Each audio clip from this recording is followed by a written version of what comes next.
On today's show, It's about Dame time. lace them up and lock in. JWJ.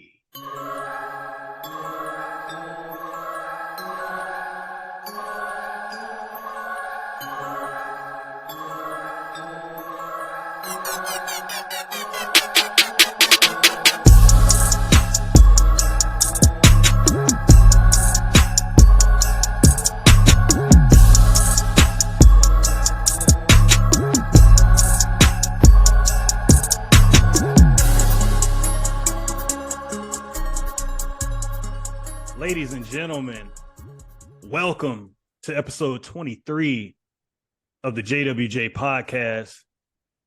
I'm your host, Shane Thomas, looking across the screen at my guy, my shooter on the wing, Mr. James Washington. What good, bruh? Shout out to MJ. We finally made it to 23, man. But listen, Jordan episode. But listen, ideally, we gonna win a lot more than 6 titles off this podcast. And y'all listeners are gonna make sure we do it. What's good, bro? Chilling, man. Staying out the way. No, for real.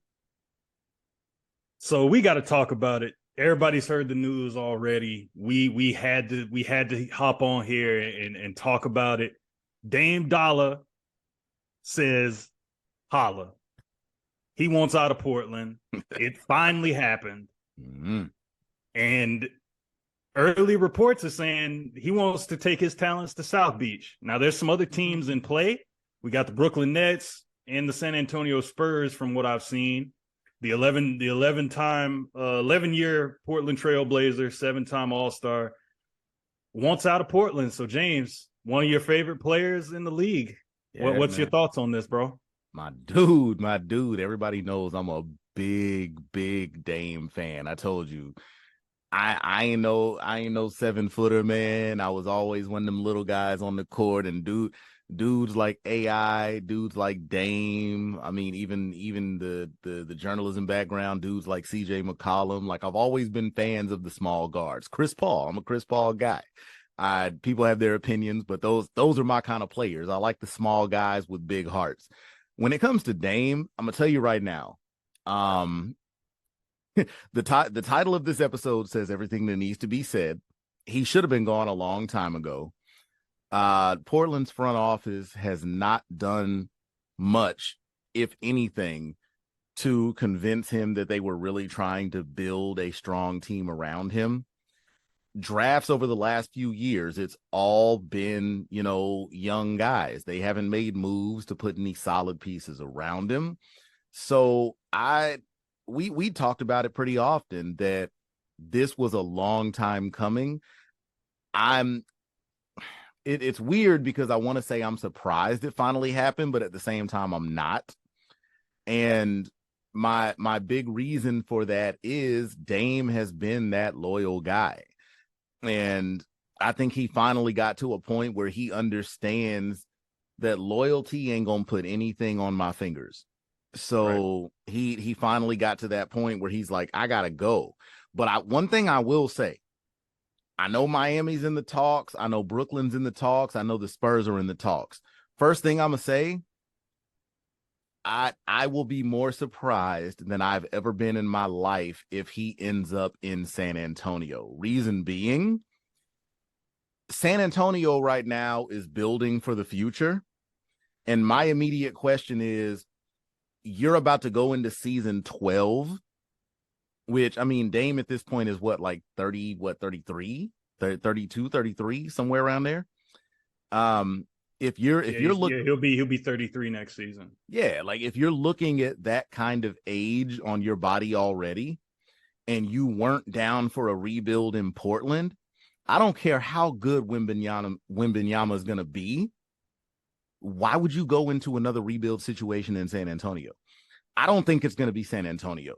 I understand it may not be Miami just because, Cronin is looking for, big name star quality in return for a trade to Miami. So it may not be Miami. It could be if they pick up on a third team. But I don't think San Antonio is going to factor into this at all because he would literally just be going into the same situation in a hotter place. Yeah, and they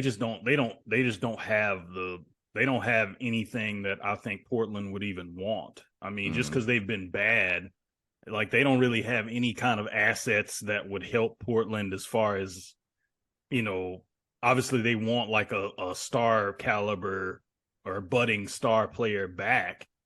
I don't think anybody on San Antonio is that. So I think that for those reasons, I think San Antonio would be out. Miami, you could do some different things. I mean, there was talks that Bam Adebayo was in play. Now I'm seeing more so Tyler Hero and Duncan Robinson with picks. I think Tyler Hero, even though it wouldn't be the biggest backcourt per se, I think if they were to get Tyler Hero, a young backcourt of Scoot Henderson and Tyler Hero, that kind of looks nice to me. I ain't gonna lie. Yeah, it does. I mean, like I said, if you keep in mind the rebuild, it would have to be something around Tyler Hero, because to me, if you were to give anything up in Miami in order to get Dame there, you can't give up any bigs, because overall that is a small team. And they don't have a whole lot up front. No, and we saw what that did for them in the finals. And they lost Cody Zeller. There you go. Going to the Pelicans. Exactly. And you lost one of the bigs that actually managed to try to give you anything. You have to, it would have to be Tyler Hero. You can't give up Duncan Robinson.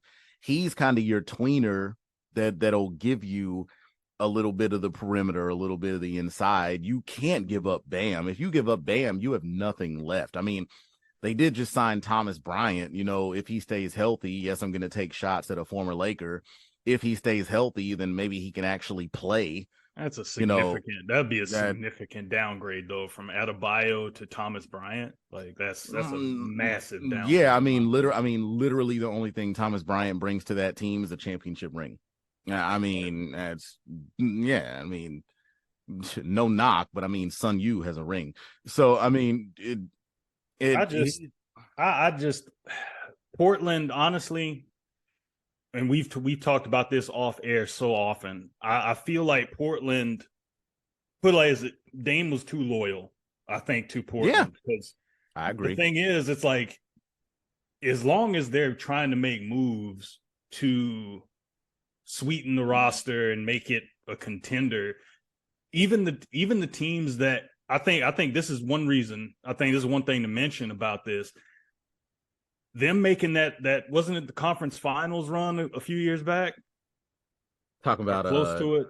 You talking about Portland? You mean? Yeah, Portland. I feel like they made it. Yeah, they made it to the conference finals and they got swept by Golden State.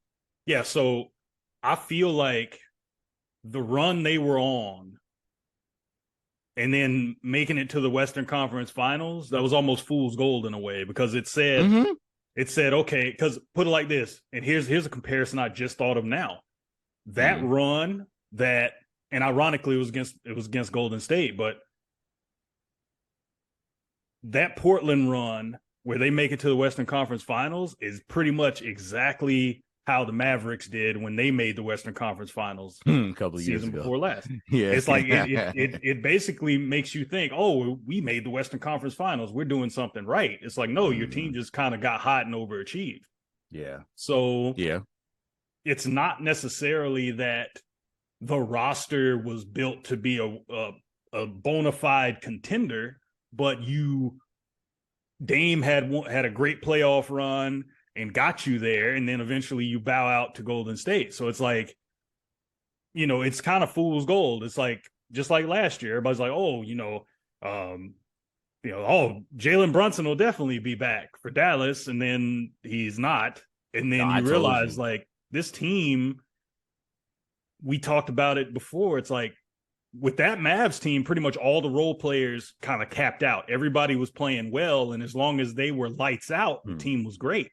Funny thing with Brunson. I mean, you remember, right. I told you, as soon as he went on that tear and Luka was still out, remember, I told you during the first round last year, I was like, I told you during the first round last year, I was like, I'm telling you now, JB is not going to be a Mav next year. Because that right there showed that he needed to be in a position where he can be the guy, and New York happened to be that place. Right. And it's like, I feel like the thing that, and just a quick tangent on that, like before we get back into Dame, like I just feel like with Brunson, the reason that it's such a fumble for Dallas in that situation was because Jalen Brunson's like an ultimate like pro. Like he's gonna do whatever like is needed. Definitely. So it's like he's not gonna go to you and be like, I need my touches, I need blah blah blah. Like I feel like he's that guy that's like whatever the team needs. Like if you need me off the ball, I'll do that. Yeah, he's gonna fit the system. Right. And so like going back to Portland, it's like, okay, what have they exactly done, since that conference run that has inspired anything? Because I mean, think about it. Yusuf Nurkic seemed like a good deal at the time, and then his leg went zigzag, and then that was it for him pretty much. And then his leg nerked. Right, and then CJ McCollum, you dealt him finally, and you broke up that backcourt, and I thought right then and there, once that happened, I thought the writing was on the wall there, that it's like, okay, CJ's been the best player you've played with. He was like your running mate, and y'all had the most success as a team with the two of you there. So when they got rid of CJ, that should have been the first thing that said, all right, well, I need to get up out of here. Like Jeremy Grant, and there you go. There you go. Acquiring him, I don't think that really moved the needle at all, because I'm gonna quickly disagree on that. I think it did, but what I think messed them up is where you decided that he was worth 160 over 5. That's what I think messed them up. Jeremy Grant's a heck of a player. I do think he's a heck of a player. And if you ignore CJ McCollum, I feel like Jeremy Grant was probably the next best player that he's ever had alongside him. Right. Which is not saying much. But I think when you go and you put that kind of money into him, when you just put all this money into Dame, a year or two ago, that right there shows it's almost like the situation in Phoenix where you put that much money into your top stars, you're not going to have much money to fill the roster out. And right now, outside of Scoot Henderson, you don't have anything left. So that, I mean, they had really, they had Josh Hart. Josh Hart is gone. He's been gone. Everything they've had is out of there. Yeah, like the only core you even have coming back. I mean, you're basically saying, okay, Cam Reddish is a Laker. We mentioned that. Everything's gone. Like you're basically saying, okay, our core right now is, and you take Dame out of it because he wants a trade. So you're talking Scoot Henderson, Shaedon Sharpe, Anthony Simons. Now, for a young team, I mean, that seems like a decent place to start, but that's not a team that's going to be contending for a title. That's what I was going to say, as long as you don't plan on winning anything right away. Right. And so, like, with Jeremy Grant, I mean, I feel like it was a nice wing piece to have, because I feel like they didn't have like many good wings. I mean, they had like Robert Covington there for a while. Mm-hmm. And, like Jeremy Grant to me is kind of like the good stats on a bad team guy. Not to say that's a knock on him. Like it's not a knock on him as much as it would be a knock on like a Christian Wood kind of guy. Which is more reason that it's a problem that you're throwing that much money. That you're throwing 160 at him. Yeah. Like kudos to Jeremy Grant for getting paid. I think Dame is a big reason why that happened. Of course. So Dame had to, drop one more dime and get Jeremy Grant his bag. But like now you're saying, okay, now he's looking to go to a contending team, preferably Miami. It'll be interesting to see if that deal does happen. You're talking Jimmy Butler and Damian Lillard, and they don't want to part with Caleb Martin. They've lost Matt Strus. Kyle Lowry could possibly be on the move. I don't know if they re-sign him, it'll be for cheap. Which again, it's like, how exciting is that? I mean, no knock on Kalo, but injuries have been a problem with him lately too. So right, and so I like a big three in the East of Jimmy, Dame, and Bam. Oh, I love it. I love it. Especially, I still think they would need easily they would easily, to me, a move like that. I mean, not that they're not already, but that would just solidify that they're already going to be the best team in the Southeast Division next year, easily. Yeah, which, I don't know if that's saying again, that's what I'm saying. It's easy. It's not saying much. I mean, there's not much for them to compete with. Yeah, I think Dame definitely adds some punch to that lineup, because I mean, even though they made the NBA Finals, we talked about this. They were 25th in the league in offense. Right. So adding a guy that's averaged 30 points a game and can shoot the ball unlimited range gives their offense a different dynamic that they haven't had. Right. They haven't had an explosive perimeter scorer there probably since, I guess you could say, Dwayne Wade, but he was more of like a midi slashing guy. In another way, the only reason, as much as I love Dame, the only reason that I wouldn't be super excited just from a basketball perspective, he doesn't do anything for them defensively. Right. And see, like that aspect, it's like, as much as he would enhance the offensive side, the defensive side, it's like, I don't know. It's like, is the system enough to cover any of the deficiencies he may have on that side? Yeah, it's tough, man. That's an Eric Spoelstra question. Right. Because at the end of the day, it's like, as great of a defender as Jimmy Butler is, and Bam is a pretty good defender in his own right, it's like, okay, Kyle Lowry was kind of the guy. Like, everybody talked about his defense, but I mean, Kyle Lowry's old now, man. That's like, what I'm saying. He's 36? 36 or 37. Like that. I think I want to say 37, actually. Yeah, so it's like, you like, defensively, you're not really, you're hoping that Dame being around other defensive personnel and in a system where they were a top-ranked defense or up near the top of the league in defense. And Lowe is a very deceptive 37, because it's one of those things where, like, the casual fan would immediately assume that Lowry's only been in the league for like 5 years. Right, because there's big chunks where you don't even realize that, like, he was a Rocket or a Grizzly. Exactly. Like, people think his career started in Toronto. Right. He has one of the weirdest, like, NBA career arcs that, like, because it's like, you don't really think about those teams. Like, he went to 2 stops before you even realized, okay, Toronto was the thing. Right. It's like, it's a lot of things that, like, for Kyle Lowry, never even, like, took shape until we got to Toronto, like that ass though. But, I'm just saying, like, oh God, that's pretty much what happened, right? Like, we didn't even notice Lowry with the dunk. Yeah, we didn't even realize, the cake and everything else. Like, we didn't even know that until Toronto. Oh no! So, like, there's so many things we didn't even know about Kyle Lowry until he got to Toronto. Oh, DeMar DeRozan is gonna cuss us out when he hears this. I hope he hears it. Hey, y'all make sure he hears it. That's the JWJ podcast. We are on all major outlets. We are on Spotify. We're on Overcast. We're on iHeartRadio. Y'all check that out. Make sure y'all let all your friends know. And one more thing on that. If you are listening to this on YouTube, if you've made it this far, I need y'all to go down in the comment section below and put that ass though.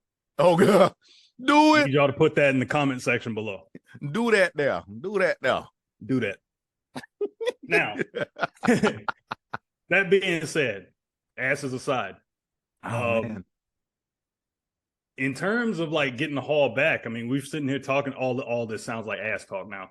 Yeah, I know it's Well, let's let that go. Yeah, let's let it go. So, Portland wants a star player back in this, but if it's not Miami and say they don't give up Tyler Hero, then you'd be talking about possibly getting a third team involved. So you would have to. You'd have to. So at that point, it makes you think, okay, who else is out there that may be looking for another team that you could throw in that deal where you could possibly get some more assets back? Because James Harden wants a trade from Philly, but Philly also has something that Portland may be interested in Tyrese Maxey or, a Tobias Harris or something like that. So, is that something that could be viable for Portland if they're trying to get back like something of value other than like a shooter and some picks?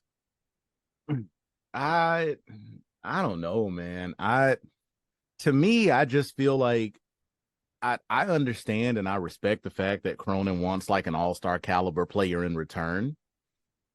But I think the tough situation here is who's going to want to give up an all-star player right now in a 3-team if they're not going to be the ones getting Dame in return.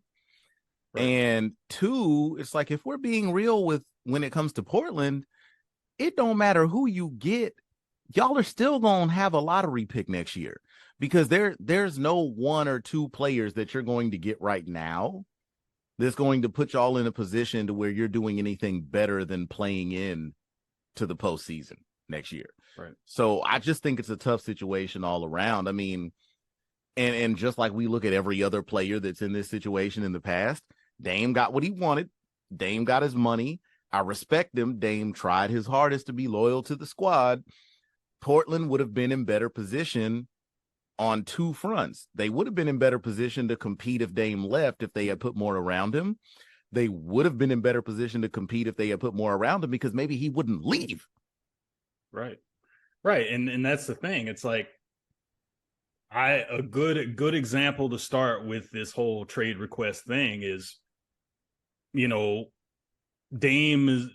spending, 11 years in Portland. I mean, you got to think, okay, other guys that have stuck it out with teams that long, like Tim Duncan only played for the Spurs. Yeah, I mean, it helps when you win a ring as a rookie. I mean, but I mean, he could have been shipped to Orlando in that famous deal that never happened. Well, that would have. I mean, that's like I said again. That's a very different situation because he there already was no trade request. No, it's a very different situation because he already had a taste of winning before that ever came up. That's different. Right. So, like, I think a more apt comparison, and I hate as a fan that I always end up coming back to this because it makes me sound like such a fanboy, even though this is not a fanboy point. You got to think about Dirk Nowitzki when he played for Dallas. Mm-hmm. So it's like, I would say Dirk, or even, I mean, kind of on that same vein, we don't have to look at Dallas. We could look at anywhere else. You could even also bring up something like Steve Nash. Right. You could say that Steve Nash was that consummate professional that, he was never that one like, yo, get me the hell out of here. Like, this sucks. Like, he did end up getting moved. There's two things here, and I know you'll back me up on this one. So I'm sorry. We'll get right back to that. My phone just vibed, and I just got an alert that I want to throw out there. I know we're going to get to free agency in a minute. Go ahead. Anthony Edwards in Minnesota just agreed on a 5-year rookie max deal that could be worth up to $260 million. I just wanted to put that in there before I forget. Damn, boy, how much money Minnesota got to not be winning nothing? Listen, man. Well, I mean, they're not putting their money into winning, so I mean, they're putting their money into 2 centers, and now the guy who's better than both of them. They're putting their money into making sure that COVID doesn't happen again, Shane. I'm sorry. We're not going to go down that road with that joke. Keep going. But yeah, like I think Dame basically found himself in the same position as Dirk Nowitzki was back in 2010. And what I mean by that is Dirk went to he had deep playoff runs before. 2003, they were in the Western Conference Finals. 2006, they were in the NBA Finals before losing to Miami. 2007, they had the 67-win team, but they were put out in the first round by Golden State. We believe.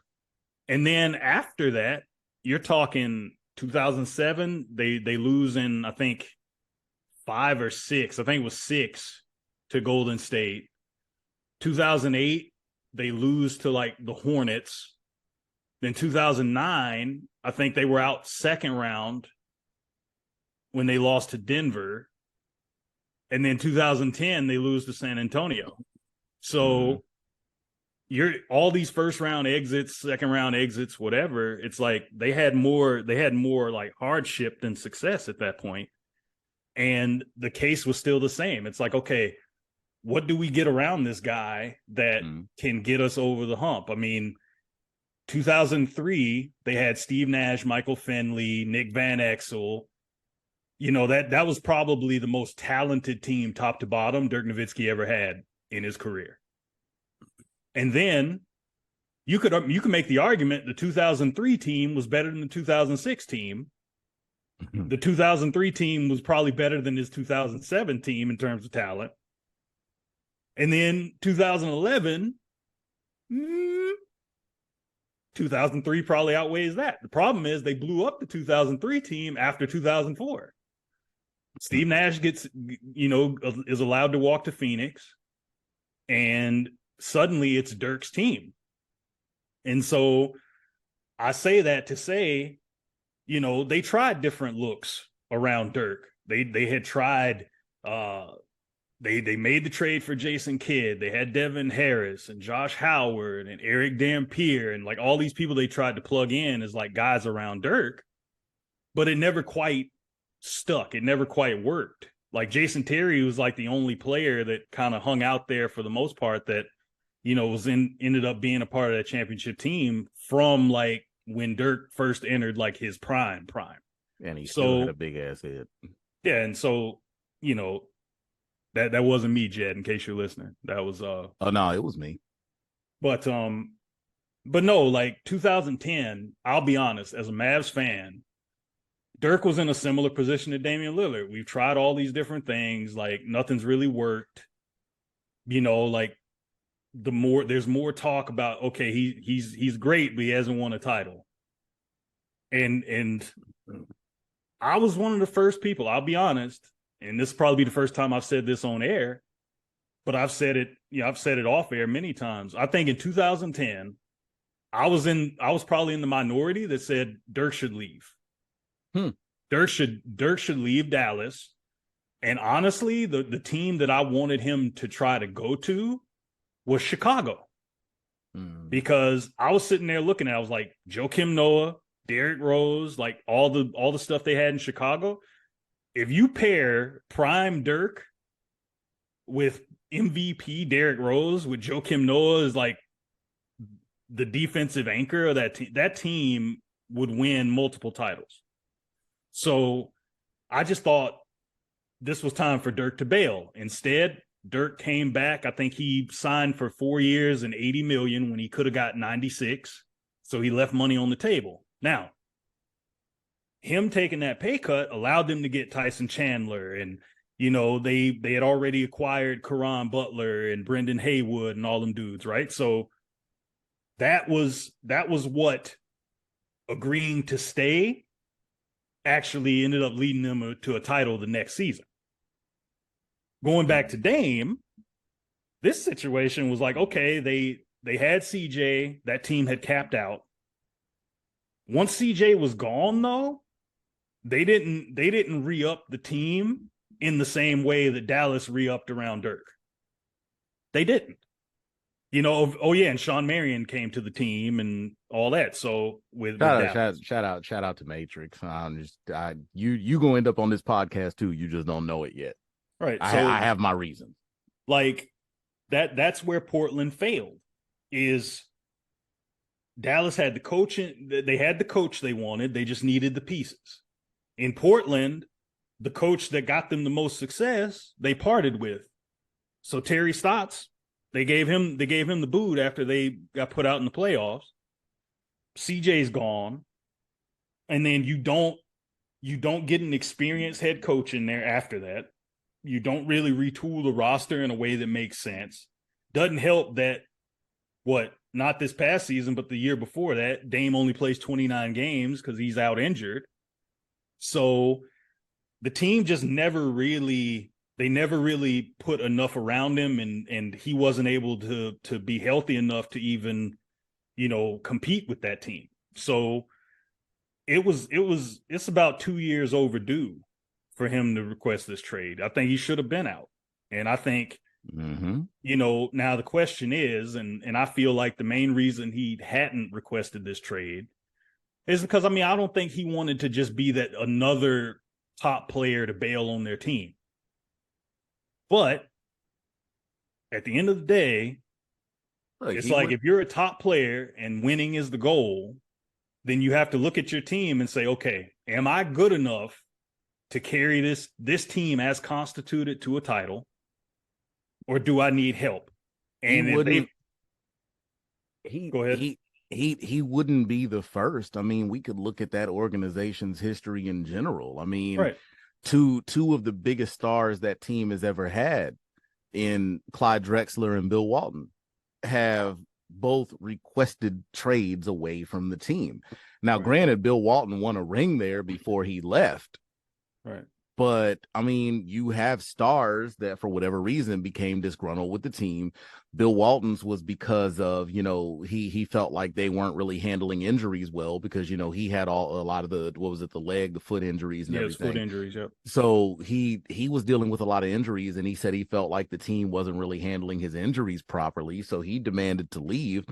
Clyde just felt like the team wasn't really going anywhere. And Clyde still holds the record right now for most games played with the franchise. Right. So, it happens. So I think the problem with it is we're looking at this era of quote unquote player empowerment right now. Mm-hmm. And we're using that to put an unfair spotlight on Dame, where it's like we're knocking him for wanting to be loyal. And to me, that's the ultimate irony. Like we're gonna look at you and be like, yo, what's wrong with you? How dare you want to stay with your team? But then at the same time, as soon as somebody else leaves, then we're like, oh man, he's just ring chasing. I'm like, you can't win for losing. It's right. Like it's crazy. It's like you become like that. It's like you should be like the sympathetic figure. Like the fact that you want to stay with the team shouldn't be considered a throwback, but it is. Right. It is. Like there's just not in the age of player movement, player empowerment, like people just don't stay with the same team. Like, hell, DeMar DeRozan, if he hadn't been traded for Kawhi, he'd probably still be in Toronto. He absolutely would. So it's it's one of those things, man. But like I just feel like Dame had basically become, Dame and Portland's relationship basically became like we're together, but we sleep in separate bedrooms, and we don't, we might go out to eat and stuff, but we basically just stand together for the kids. Mm-hmm. And you can't, if you're trying to win, it's like, look, they're Portland, from Portland's standpoint, it's like, look, we got Damian Lillard, so that's what sells tickets. So he's still here. And now that Dame says, okay, we want out, they waited forever for this. They could have pulled the trigger on it sooner and just said, look, man, like, we want to get you to a better situation. I don't know if that was ever presented to Dame, but how Dame is talking, he was never really interested in that until now. Right. So I think you could finally start to see, okay, like, it became more and more like you started hearing more about Dame being vocal about wanting to win, and people more confronting him about, okay, would you want a trade out of Portland? He's not going to say that, but if you're sitting there and a bigger, like, nicer situation is presented, it's like it's like me right now. I work at my local newspaper, and I've been there 7 years. Mm-hmm. I love serving my community, working for the Dallas Daily Times, right? Mm-hmm. That's like if a situation presented itself where I could go work for ESPN. It's like you would listen to that. Like, I mean, obviously, Of course. picking up your family and moving is crazy for anybody. But like, if you have that opportunity, you got to at least entertain it. You got to listen to that and Right. consider it seriously.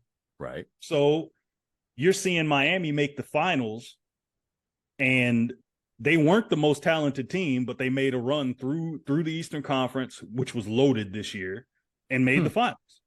Mm-hmm. And so you're looking at that situation like, I could be the missing piece right there. And Portland ain't going nowhere. They're going straight to the bottom of the league.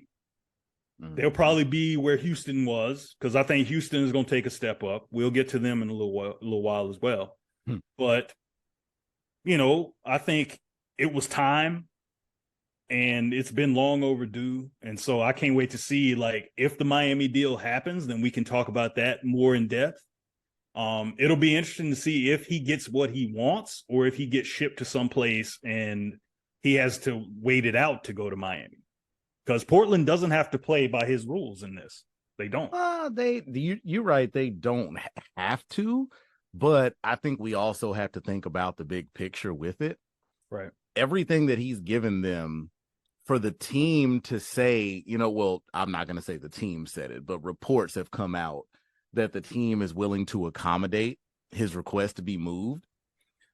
If they were to be like, okay, Dame wants to go, and now these reports are out there, and then they decide, no, we're not going to help you with what you want, that is going to damn them for the foreseeable future. Oh, yeah. Because any other star or any other player that would even be in free agency, you look at Portland and be like, yo, nah, I saw what they did to Dame. Ain't no way I'm going there. I feel like Portland's hands are tied right now to where you have to get this man where he wants to go. Yeah, some stuff is just bad karma. It's like with the Celtics and the whole Isaiah Thomas situation. Well, anything with the Celtics is a middle finger, but keep going. Yeah, but like it's like you don't want to do something that is basically like a PR nightmare. Like, Isaiah Thomas had the whole situation where he just lost his sister, and he goes out and drops 50 in a playoff game. Wasn't it on her birthday? So, yeah, I believe it was on her birthday. Yeah. And then he's traded. Right. And he hasn't been the same since. Right. Anywhere. Right. So I think Portland would rather avoid that. They have Dame's replacement in Scoot Henderson. So easily. They're in a good spot to move on. No, as soon as remember, we talked about this weeks before the draft, when everybody was saying that Scoot was projected to go number 2 to Charlotte. I immediately told you, I was like, that makes absolutely no sense. Yeah, because why would you draft Scoot when you already have Melo, who, by the way, we're about to get into free agency. Hey, man. But why I immediately said, I was like, he's not going to Charlotte. He's going to Portland. And sure enough, that's how the draft fell into place. So it didn't make sense. We knew that was what was going to happen. And I feel like this was all just a matter of time. Yeah. And I honestly think, even though the media didn't play it up this way, I honestly think that Dame and the organization were just waiting on the right time to put this news out there. I think that Dame has been ready to go for months. I'm going to be generous and say months. It should have been years. But I think he's been ready to go for months. And I think that once it came in and the team is like, yo, I think they thought realistically that Brandon Miller would probably go second as well. Mm-hmm. And they're like, we have to take Scoot, Dame. Like, we have to take Scoot. And then Dame is like, okay, I'm going to be real with it. Like, if y'all can't bring some other people in here. Because Dame, there was a story last season where the big thing was Dame said he's not trying to be a part of a rebuild. Right. Soon, not even to put it on Portland and Scoot Henderson, as soon as you did not try to trade that number 3 pick for anything, that was it. That did it. If you're willing to keep a top 3 pick, it's clear that you're building for the future. And that decision alone right there should have had every eye open to say, okay, now it's time for Dame to go. It's a wrap. It's time for Dame to go. And one more thing on that, and I thought this was completely left field. I'm sure you probably saw this too. One of the things thrown out after the draft was the idea that you could make a trade that would send Scoot to the Clippers for Paul George. Man. Now, so your I don't know how idea, true that is. I'm like, so your idea of keeping Dame in Portland is to bring him somebody that's been so injury prone lately that Dame would still be alone. Okay, good idea. Right. Like, cool story. That would have been the most desperate. That would have been the most desperate crap anybody could do. If Portland had said, Ridiculous. We're willing to trade a possible generational talent for a guy who's been, for a guy that might have 5 years left. right. And maybe not even high end years. Cool story. So no, I just thought that was interesting. But you know, now Portland can look at, okay, we got Scoot, we got Anthony Simons, we got Shaedon Sharpe, we got our highest paid player now in Jeremy Grant, where he gets 5 years and 160. So now they can move forward and say, okay, we got a young core, we got, you know, a talented wing as kind of a focal point as well. They can move on. And now Dame can move on and start the quest for what he's been chasing his whole career is to win a title. He's going to be in a situation that gives him a better chance to do that. I'm going to go on record right now and say it before we keep pushing. Mark my words. I don't care if I sound like a hater. There will never be a team. And this ain't no disrespect from him. You know, his folks are actually from, a lot of people don't realize this. I got to show some love real quick.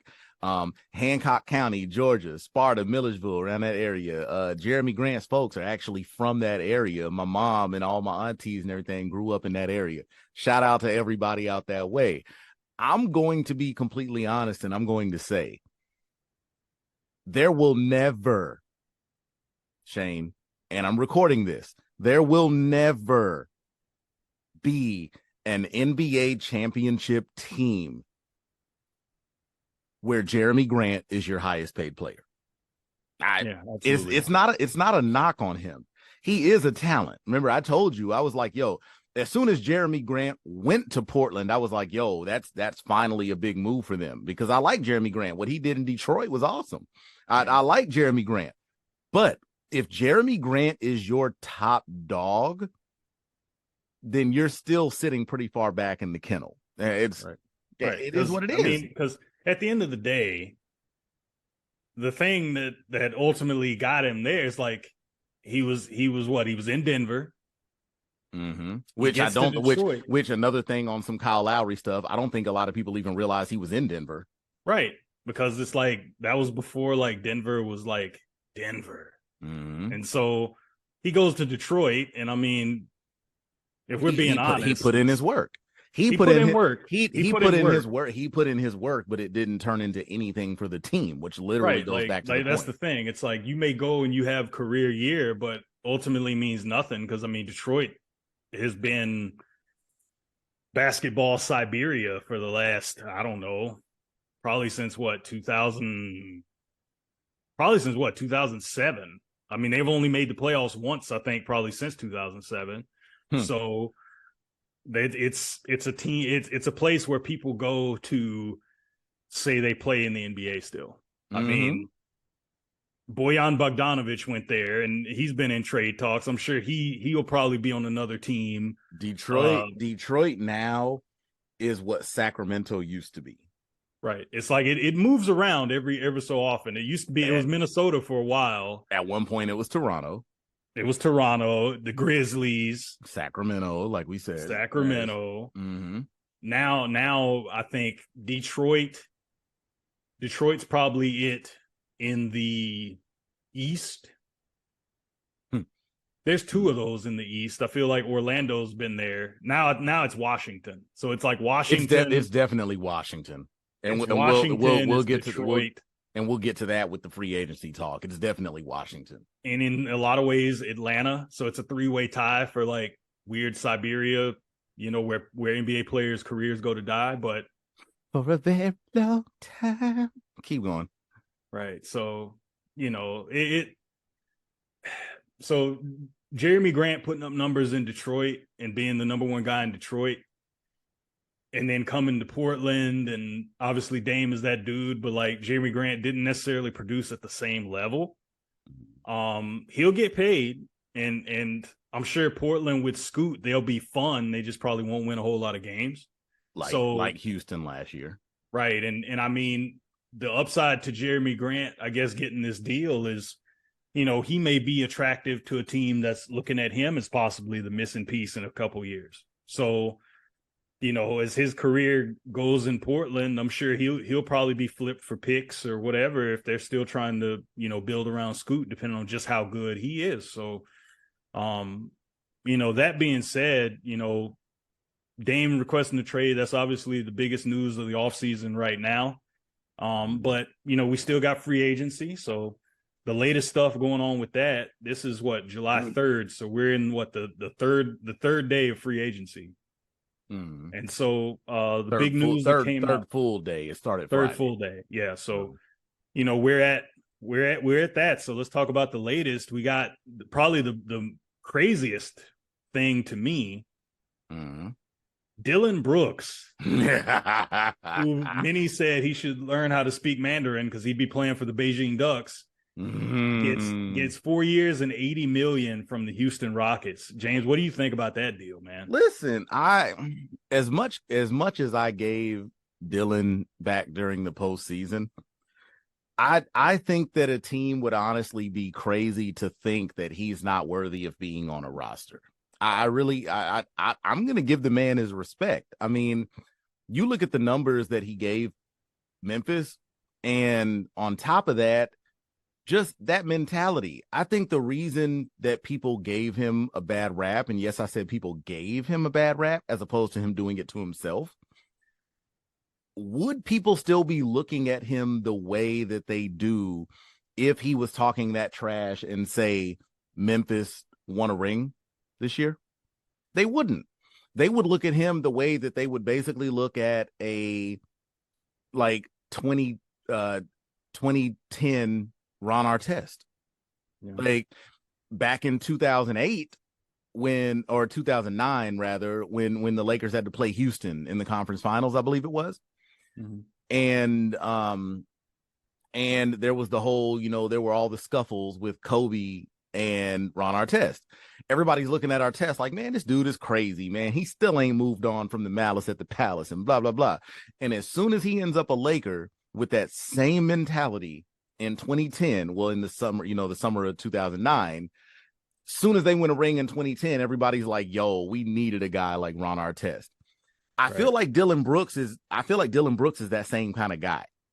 A lot of people are giving him a bad rap right now because right now his mouth does more than his game, and it's not even necessarily his game.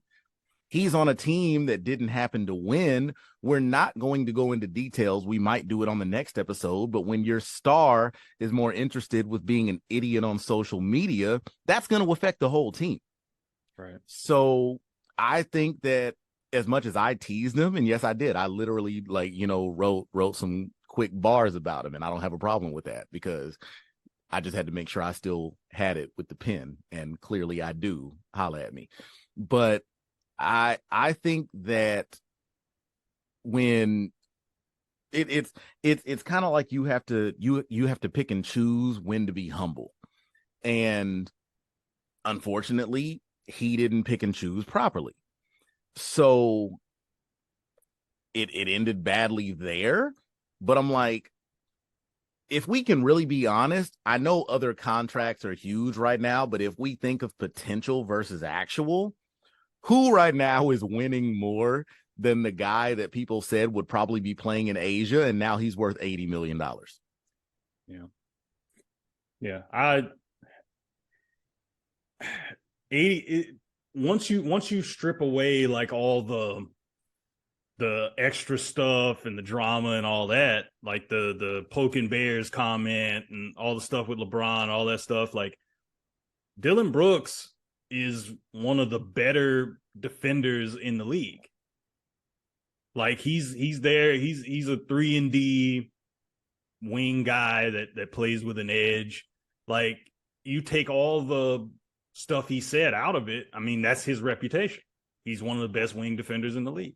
So for a team like Houston that has the money to spend and are looking to change their culture around, you know, they've added a lot of pieces. I think he fits in well with the tone they want to set. They went out, they got Ime Udoka as their head coach. They just signed Fred VanVleet to 3 years and 130. They added Jeff Green. Like they've done some good things in free agency to say, okay, like we're going to add some vets and some guys that have winning mentality. I feel like they'd have been in better shape if they actually held on to Patty Mills. But go ahead. Yeah, but I mean, you know, that would have just added to like the pedigree of guys that have been on winning teams. And right, I mean, that's why I feel like that was necessary. Yeah, and for Jeff Green, they just won a title with Denver. It's right. Like adding guys that have been there before. You need those dudes in your locker room because they know what success is like. They know what they had to do to get to where they got to. Dillon Brooks, you know, for everything that we got to say about it, the Grizzlies have been winning the last few years, and he's been there. He's been a part of that kind of turnaround, that transition from the grit and grind Grizzlies to the new era with Ja and everybody else.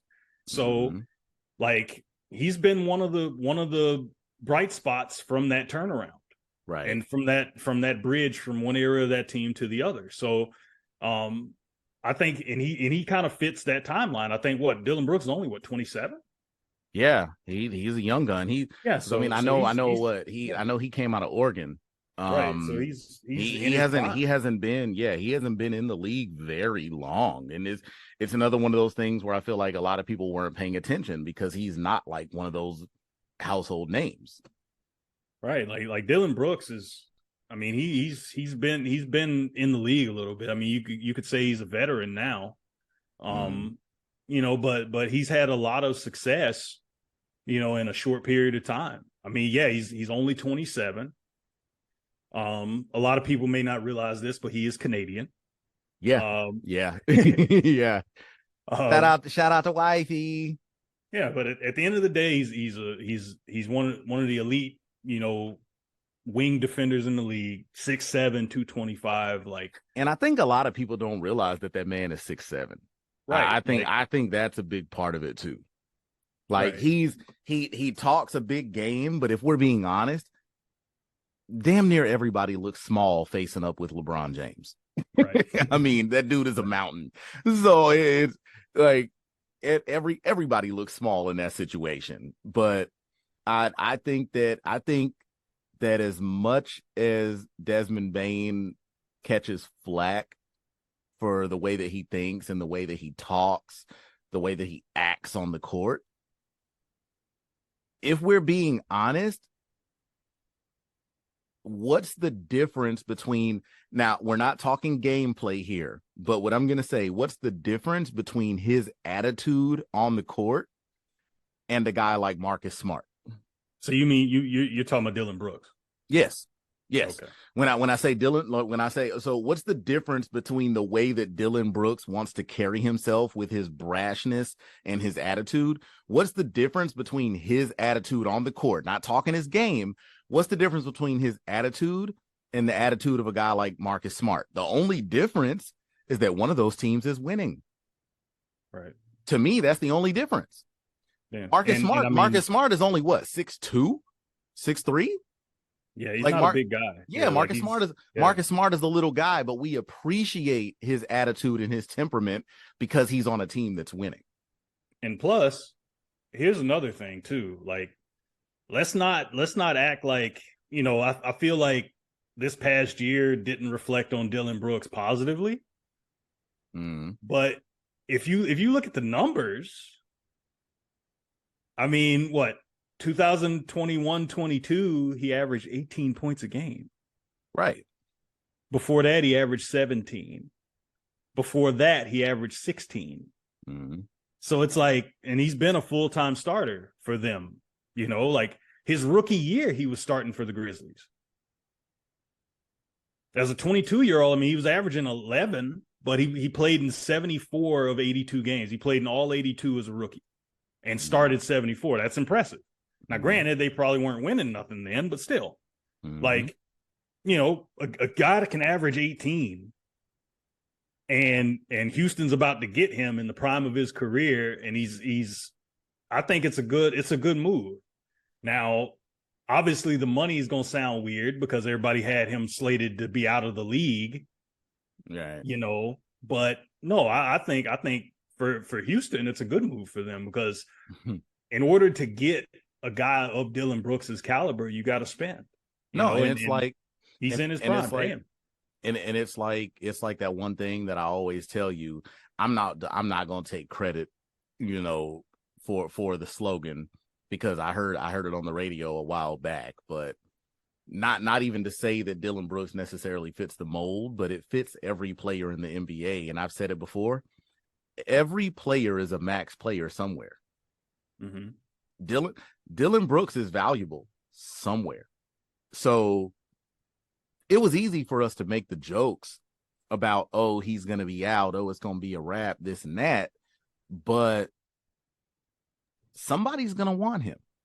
Like, if you're on a team as a key player that is the second best team record-wise in the Western Conference, you really think nobody's going to want this guy? If we're being realistic, you really think nobody's going to want this guy? Like I said, it was easy for me to make the jokes because he was talking the biggest game when it came into the playoffs and he was having to play against my team. Like, right. So it was easy to make those jokes. But if we're being real, he was easily one of the most important people on that team. If we look at Memphis, you see what they immediately had to do. Dillon Brooks left. Well, Dillon Brooks got shown the door, essentially. Right. Tyus Jones got traded. So you immediately have that gap to fill, especially when for the first 25 games of the season, your star point guard, who shall remain nameless until I go off on a future episode, is not going to be there. So you're short 3 key guards on your roster. You bring in a guy like Marcus Smart. Absolutely. Marcus Smart is the Dillon Brooks replacement, but he comes in with a higher pedigree. Like so that to me shows that you understand what Dillon Brooks was worth. Right. You know what he was worth. So like I said, I tease, I make jokes, but at the end of the day, he was incredibly valuable to that team. And I'm honestly glad that he's getting his money. Now, to go from that situation, I'm going to keep it in Memphis.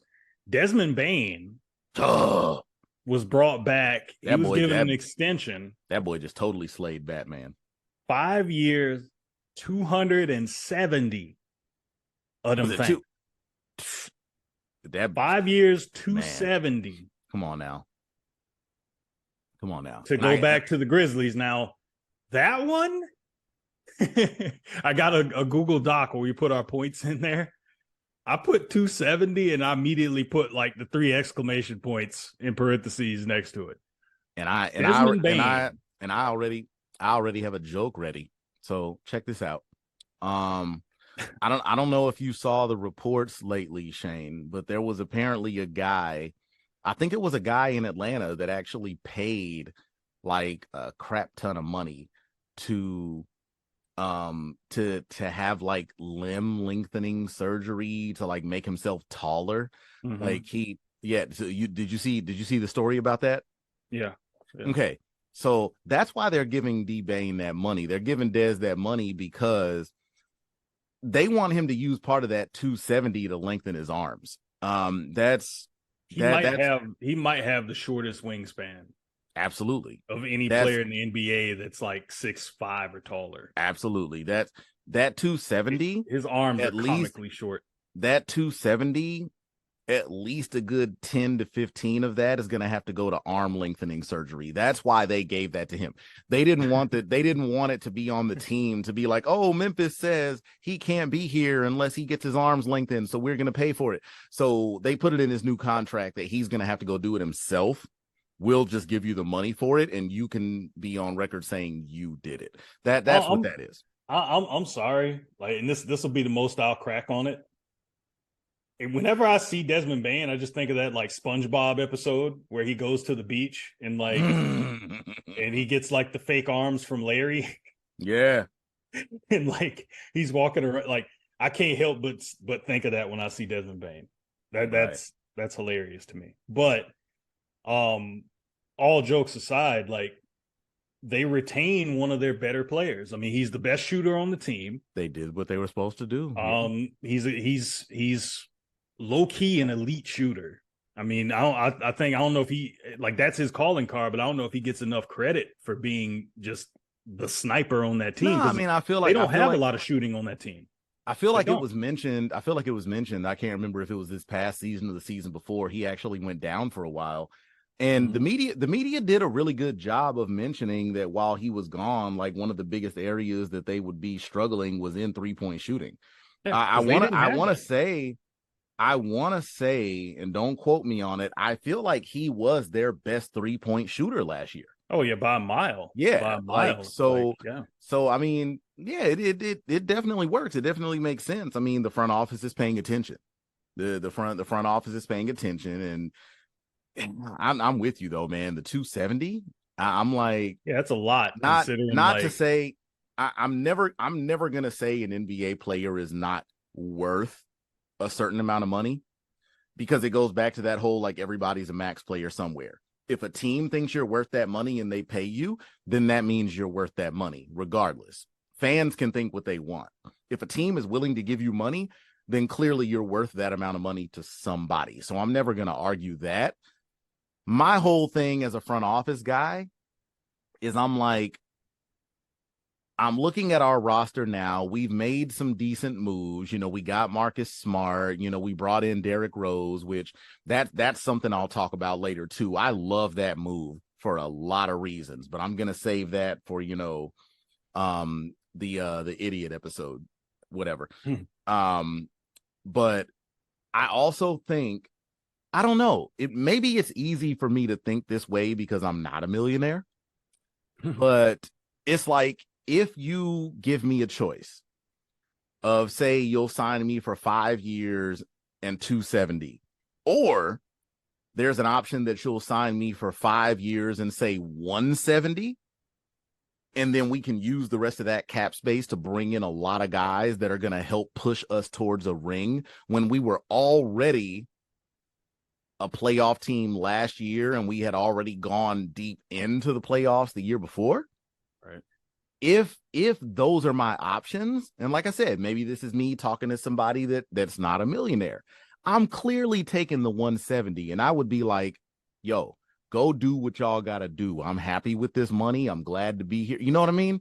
Yeah. It's easy for me to say something like that from the outside, but at the same time, you and I have had this talk before. If I'm in his shoes and I'm that guy that says, yo, my career could possibly be over in the first game of the season. Julius Randle. I'm going to go Lakers for a second. When Julius Randle was a Laker, fractured his leg, opening night. What if that had ended his career? Like, from that kind of mindset, I would definitely be like, yeah, let me get that money, because I don't know how much money I'm going to make later on. What if I get hurt tomorrow? What if I get hurt next week? Right. So I'm very torn on the situation. It's like, from a fan standpoint, I'm like, yeah, take that cut so that you can make our team better, and then we can win, and then you can go get your money on the back end. But as a player, having to be in that gym every day, having to be at practice every day, having to run around, having to run up and down that court, having to do this and that, I get it. It's like, nah, let me take this money now. I mean, yeah, are we gonna win a ring? Maybe not. but I'm gonna get mine. I get where the selfish aspect can come in, and I hate to even label it as selfish because to Well, I me, mean, you got to look out. You got to look out for your best interest with that. exactly, I mean, these dudes have families, these dudes have kids, like, right. and that's the major purpose. Basketball is love, but these guys also have lives outside of basketball. So when you see those guys that are like, I refuse to take a pay cut, it's like, on one hand, you're like, yeah, let's make sure that you understand how people are going to look at you because of that.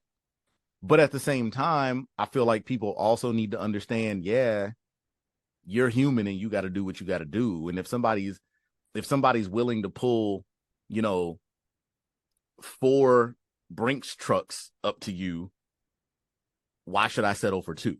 Right. It's I mean, like, if you're if you're an elite player in the league, you know, like say, you know, it's one of those deals. It's like what it was popular when Angel Reese did the whole thing. Like, yeah, the price just went up, or yesterday's mm-hmm, price isn't today's price, or whatever. right, Like, it's like, yeah, like when you're good, you don't hear about LeBron talking about no pay cut because he's LeBron freaking James. exactly. You know, like with this, I mean, it's a little wild because you don't really think of Desmond Bain as you know, an elite player in the league yet. But you know, at the end of the day, I mean, he just can't. He's coming off a career year. I mean, it was only his 3rd year, and I want to say he might have been a 2nd round pick. Um, no, he was the end of the first. He was into the first round. He was the 30th pick in the 2020 draft, and you know, he's in a situation where he's coming off a career year. Last year, he averaged 21 and a half points, 5 rebounds, 4.4 assists. Led the team in 3-pointers made, shot well from the field. Um, you know, I think keeping that shooter next to Ja Morant and all the other guards they have there is going to be big. But you know, it's I think you got to lock him up. I mean, it's a lot of money. But you know, he has a game that will age really well. The fact that he can average 21 and a half points a game as a guy that's, you know, known for just his shooting, that's huge. I think it's a dimension that the Grizzlies aren't shy about paying for because it's been at a premium. I mean, other than Desmond Bain, I mean, Jaren Jackson Jr. is like the only other guy that really shoots threes for them. I mean, they went and got Luke Kennard. That they, you know, you kind of want to lock up your shooters, but it's just interesting to me that, you know, that 270 was the number on the extension.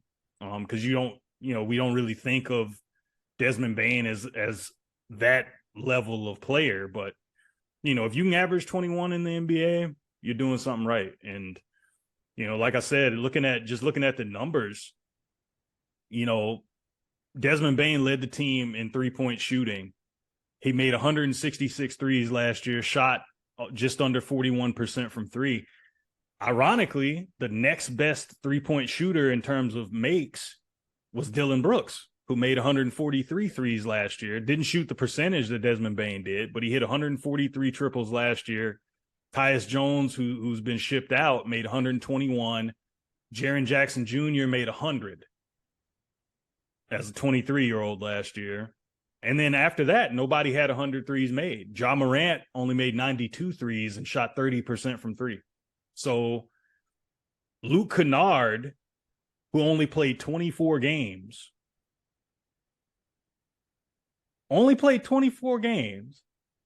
made 74 3-pointers. Ja Morant played 61 games and made 92. So that's how important that the 3-point shot is, you know, with the lack of shooters they have there. So the fact that, you know, Desmond Bain made 166 threes and you know, they only had 4 guys make over 100 threes. And then you had one guy who, had he played the whole year, probably would have made 100 threes in Luke Kennard. 3-point shooting was at a premium. So for Desmond Bain to average 21 and a half and lead the team in 3-pointers made, like, I think that's what ended up getting him paid. And they realized just how much just the importance of the dimension of the 3-point shot and investing in that, especially as a bigger running mate to Ja Morant. Mm-hmm. I think that's huge for them just to keep him in the fold. It may seem like a lot because we don't consider Desmond Bane an elite player. Mm-hmm. Like he's not in the same vein as like, a Damian Lillard or, stuff like that. But I mean, I don't even know if you put him in, I guess you could put him in the Klay Thompson role, right? I mean, Klay Thompson. Yeah, you could. Yeah. Yeah. So, Klay Thompson's going to get paid, right? So he's Mm-hmm. basically the Klay Thompson to Josh Steph easier. Curry. Well, it's easier to say a guy like Klay Thompson is going to get paid because of that big factor that we've talked about. Winning. They win. Yes. Right. So it's easier to pay guys when the team is successful. And I think that goes back to a big part of that problem. And actually, I'm gonna take a really quick segue and go into another situation where I'm kind of questioning it a little bit. Mm-hmm. We're gonna look at Indiana real quick. While we're talking free agency and extensions and everything, mm-hmm. I want to talk about a similar contract, 5 years with a potential of 260. Tyrese Halliburton. Now, I like Tyrese. I think he's a heck of a player. Clearly, at his age, I mean, he's still super young. I think he's only 24, maybe. Yeah. He's still very early on in the league. We saw a little bit. We saw spurts of him in Sacramento before the Sabonis trade. And when he went over to Indiana, we saw that he's really about that life. But at the same time, a team like Indiana, when you have a guy on your roster that's making 260, who's clamoring to go to Indiana?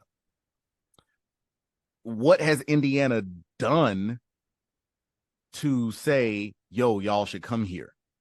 So that's an example of one of those contracts where I'm like, super talented player, but it's clearly a player first mindset there. Get what you're worth. Because I do feel like, I mean, if a team is willing to give it to you, you deserve it. However, just understand that severely limits what we can put around you. I think in the case of Indiana, there's been so many things that have gone on just over the last, year, really. There's the failed talks of the trade with the potential talks of the trade with the Lakers when it came to Miles Turner and Buddy Hield possibly getting shipped out. There was the drama with Miles Turner where Miles Turner is making these remarks about the city and about not wanting to be there and not really feeling like he was welcome there. And then next thing you know, he signs an extension. So all those questions were there. You have the talks and then nothing came out of, Miles Turner and Buddy Hield being moved. And then you also have just last offseason, we briefly talked about it on one of our earlier episodes where DeAndre Ayton signs an offer sheet with the team and Phoenix was quick to match it. To me, that was a power move with Phoenix more than anything else. But again, that's a whole other story. And then, now we're looking at giving a guy like Tyrese Halliburton all this money. Again, that's not a knock on him. I look at it the same way I look at like a Desmond Bane situation. Everybody's going, like you're a max player somewhere. So right. I'm not going to say he doesn't deserve that money. I feel like, again, he does. He's a hell of a player coming over from Sacramento. We saw what he was about. We saw what he was worth. My only thing is, again, if you're in a place like Indiana, you give one guy this much money, then you have to turn around and be like, let's work on filling out this roster around him. Who's really saying like what NBA player, and I hate to sound like I'm bagging on the Pacers so bad, but what NBA player is going to wake up and be like, bruh, I just really had a change of heart. I really want to see what it's like to play in Indianapolis, my boy. It's an unfortunate situation being one of those smaller market teams. Yeah. But if players aren't forcing themselves to go there, the only thing that's gonna get them there is money, and now you have that much less of it.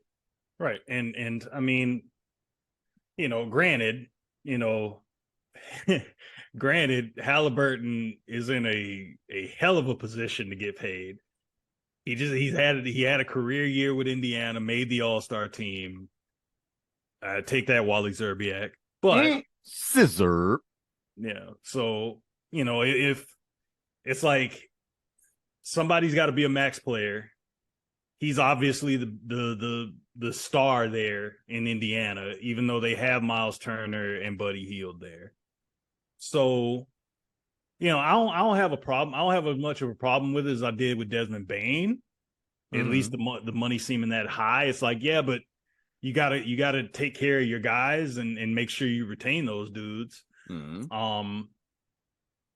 I think Indiana will be another one of those teams where they got one guy signed to a big number, but I mean they could look around the league. I don't think there's anybody that they're going to be throwing crazy money at that's like, I gotta go sign with the Pacers. I think Halliburton is the right kind of guy where you want to go play with that dude, but he's in a place where people don't really want to go play for Pace. Now, exactly. There's that, and the fact that they're coached by Rick Carlisle, who's been known to kind of rub people the wrong way and wear out his welcome.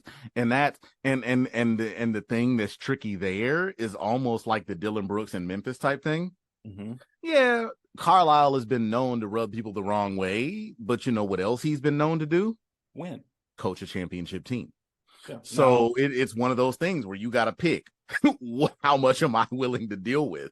Right. And I mean, granted that 2011 title was 12 years ago, but hey, I mean, they still look. I gotta throw this joke in there just because I listen to NBA radio, pretty much every day. We can sit here and say that Carlisle won his ring 12 years ago, right? Right. Anytime I listen to NBA radio with Brian Geltzeiler on Saturday mornings, they always announce that he is hosting the show with the 2007 Coach of the Year, Sam Mitchell. So it doesn't matter how long ago you did it, clearly. Right. So I just think like Carlisle probably won't be like a big selling point. Like, granted, his X's and O's, he's one of the best X's and O's coaches and adjustments coaches that we have in the league currently. I love Rick. I'll always have a sweet spot for Rick because the Mavs are my team. But, Rick and young players, it hasn't always worked.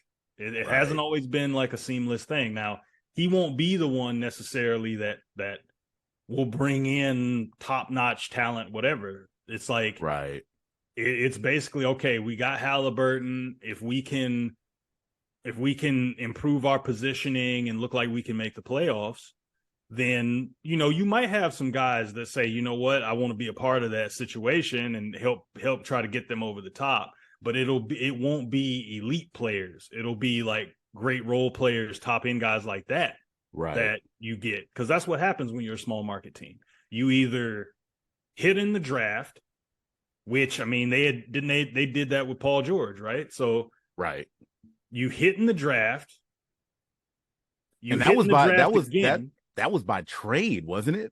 I don't think they drafted Paul George. I think they traded for him on draft night. Yeah, so essentially he was drafted there. Yeah, I mean, it was a smart move. Yeah. So it's like that move, basically got them to the Eastern Conference Finals. Right. And like only to have to meet a guy named LeBron James. Right, but it's like that team was loaded though. It had plenty of talent. Shout out to Danny Granger, who doesn't get talked about enough. Yeah, shout out to Danny Granger and Roy Hibbert and Lance Stevenson. Like that team had dudes on it. So, that's how you have to do it though. You have to get some guys in there that excel at whatever it is they are, and have one guy that's an elite player like Paul George was at the time, and then have a bunch of like veteran guys come in, dudes you pick up that are ready to pop, and then that's how you get good as a small market team. Look at Milwaukee, Giannis, right? Like, it was Giannis, and then Giannis proved himself to be elite, and they started putting guys around him that complement that. Chris Middleton, Brooke Lopez, all Drew Holiday, Drew who Holiday, is arguably, and I will go on record and say this, arguably the best defensive point guard in the NBA.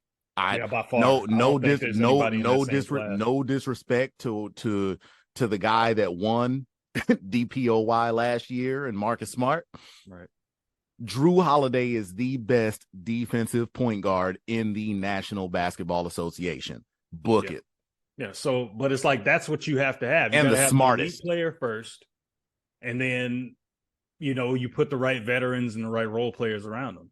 So that's where Indiana's trying to get to. And Halliburton, if he continues to play at the level he is, people are going to want to go there because they're like, okay, he makes guys better.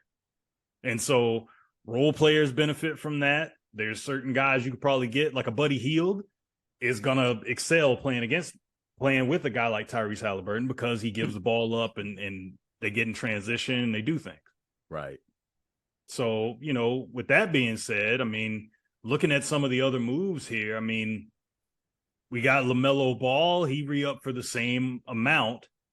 Ball in. Right. So I think that's a no-brainer for Charlotte. It is. To me, it's the same situation. I don't see Charlotte going anywhere anytime soon. So, but again, if they do, it's because of him. Yeah, and no, that's what I'm saying. Like, yeah, oh, definitely. Like, I feel like they could be a very, very dangerous 1-2 punch, especially in the Eastern Conference. Because if we're real, Melo, let me catch that. I don't care if he's retired. I'm not ready. That was kind of the rule. They were like, well, we got to wait until Carmelo retires. No, I'm gonna wait. I'm gonna wait until he puts on his gold jacket because we know that's coming. I'm still gonna call him LaMelo. So LaMelo, his mom named LaMelo. I'm calling him LaMelo. There you go. LaMelo hasn't. If we look at his career so far, he really hasn't had the chance to play with a big that can really stretch the floor that I believe the way Brandon Miller can. He did. I'm not going to mention names because this is another one that I'm going to go in on that episode about idiots. But he did play with another guy who, for a while, I did hear a pretty cool nickname that hopefully they can keep going with. It was Airbnb, and I'll explain that later. But that dumbass will be an unrestricted next year, and like I said, I'll go into that when the time comes. But I think that having a big guard like Ball, and having a big yet swift guy in the front court like Brandon Miller, I think we're going to get some surprises out of Charlotte this year. I really do, especially if Brandon Miller keeps up the pace that he had at Bama. I think that Charlotte is really going places. So I'm with you. I mean, the future looks good for them. Again, it's one of those things where when it comes to the young stars, you gotta give them their money, especially in this era of the empowerment, because if not, they're gonna bounce. So you have to make that happen. So I mean, shout out to LaMelo for cashing in and getting what, like I said, what he's worth. Yeah, and I mean it's a no-brainer for Charlotte just because a small market team, you got to keep the guys that sell the tickets and give you a reason to be worth a damn. So right. LaMelo, 6'6" point guard that is electric on the fast break. His shooting is better than a lot of people thought it would be at this level. Well, it's also gotten better. Right. It's gotten better. And so, it's funny how all this is starting to come together, and we're starting to see the promise as soon as Michael Jordan sells the team. Yeah, But I know, right? I know, right? a tandem of Brandon Miller with LaMelo Ball, they still got a chance to like build around those dudes and have them become something. I mean, you didn't want to mention him by name, but I mean, Miles Bridges, like he was part of that future. I don't know if he will be going forward after next season, but like there's a chance that, I mean, say they re-sign PJ Washington and Mm-hmm. you have a Brandon Miller, you have a Miles Bridges, you have LaMelo, like there's a chance that, you could have a team that sneaks into the play-in. I mean, it could happen because, I mean, the expectations won't be high. I mean, Brandon Miller could probably come in right now and start. It's not like Gordon Hayward's going to be in the way. So I think, I like the direction Charlotte's going in, and by locking up their soon-to-be all-star point guard, I think it's a good move. So, Right. going from that, I mean, we had a few other moves here. We probably won't go into depth on a lot of them, but I mean, we got Eric Gordon signing with Phoenix. Mm-hmm. Dante DiVincenzo leaving Golden State to go to the Knicks. Corey Joseph joining the Warriors. That's a big move. Villanueva, York. Yeah, Villanueva, York. Now they just Look, need like anybody else that now they need like Kyle Lowry to sign a minimum with the Knicks and just keep it going. look. One, I gotta throw one deal out there. One that I'm actually very excited about. Of course, I'm gonna have to pull the homer role. Okay. Um, losing Mo Bamba sucked. I know he was kind of injury prone once we got him at the deadline, but I'm very, very happy about the Lakers pulling Jackson Hayes from New Orleans. 7-footer. Here's a crazy Bouncy. thing, Shane. Here's a crazy thing. I don't know if you realized it. Did you realize that thus far in his career, he doesn't do it very often, but his 3-point percentage is up there somewhere around 70-75%? Wow, yeah, that's crazy. Yeah. So my big thing is another, just like being in the West. I mean, we got embarrassed by Denver. We got dusted by Denver because of a lack of size. We're bringing in another 7-footer that's actually been healthier. So I think that that's going to be big moving forward for the squad. Yeah, you got to have in today's league, you got to have size, you got to have athleticism up front. The days of like the plotting centers is pretty much dead. Right. So it's one of them things. It's like you gonna have to, look at this situation and say, all right, well, we gotta find a way to enhance the athleticism around guys like Anthony Davis and LeBron. So, losing a Mo Bamba, I don't know. I like, just from the outside looking in, I think the issue with Mo Bamba He was is that, injury prone. I mean, first off, he well, couldn't stay there's the healthy. injuries, but I think there's also, it's the fact that he's relatively, I mean, he's been in the league for a little bit. He's Mm-hmm. 25, but Mo Bamba has yet to show what exactly his calling card is in the NBA. Like, Right. we knew coming out Right. of Texas, he had stretch five potential. He was a shot blocker, you know, not a great rebounder, but he's got like some switchability as a defender to be And he's mobile for his also size. and he also unfortunately got caught into that vibe of being those guys that kind of had to prove their worth during the COVID mess. Yeah. Like, so I mean, I feel like that changed a lot of people's careers, some for Yeah. the better, some for the worse. Yeah, I like I just think his lack of finding that specialty right now, I think that's what's hurt him. Because he couldn't carve out a role with the Lakers, mm, despite like the things we know about his skill set. So obviously that still needs some refinement. I'm assuming it has something to do with maturity and just, being how to contribute best to a winning situation. I think if he can hammer down what his skill set is in the NBA, Is he a stretch five that blocks shots? Right. Is he like a Maxi Kleber guy? Right. Where he hits threes and can protect the rim at a decent rate and be switchable? Or is he just a stretch, or is he just a shot blocker? Like, we don't know. I think Jackson Hayes, it's like we know what he is. He's a runner, he's an energy guy, he can finish above the rim and do his thing that way. So I think he's another guy where it's like, you know, you can kind of look at it almost like they're taking a flyer on him, because he's not a guy that was a starter per se. Yeah, but the only reason I don't look at that necessarily as a flyer is literally the complete opposite of what we just said about Mo Bamba. Jackson Hayes was healthy. Like that's a big, and I mean, again, just to reference it, that was the same thing that we talked about with, like, you know, even the like with your squad, the Kyrie to Dallas move.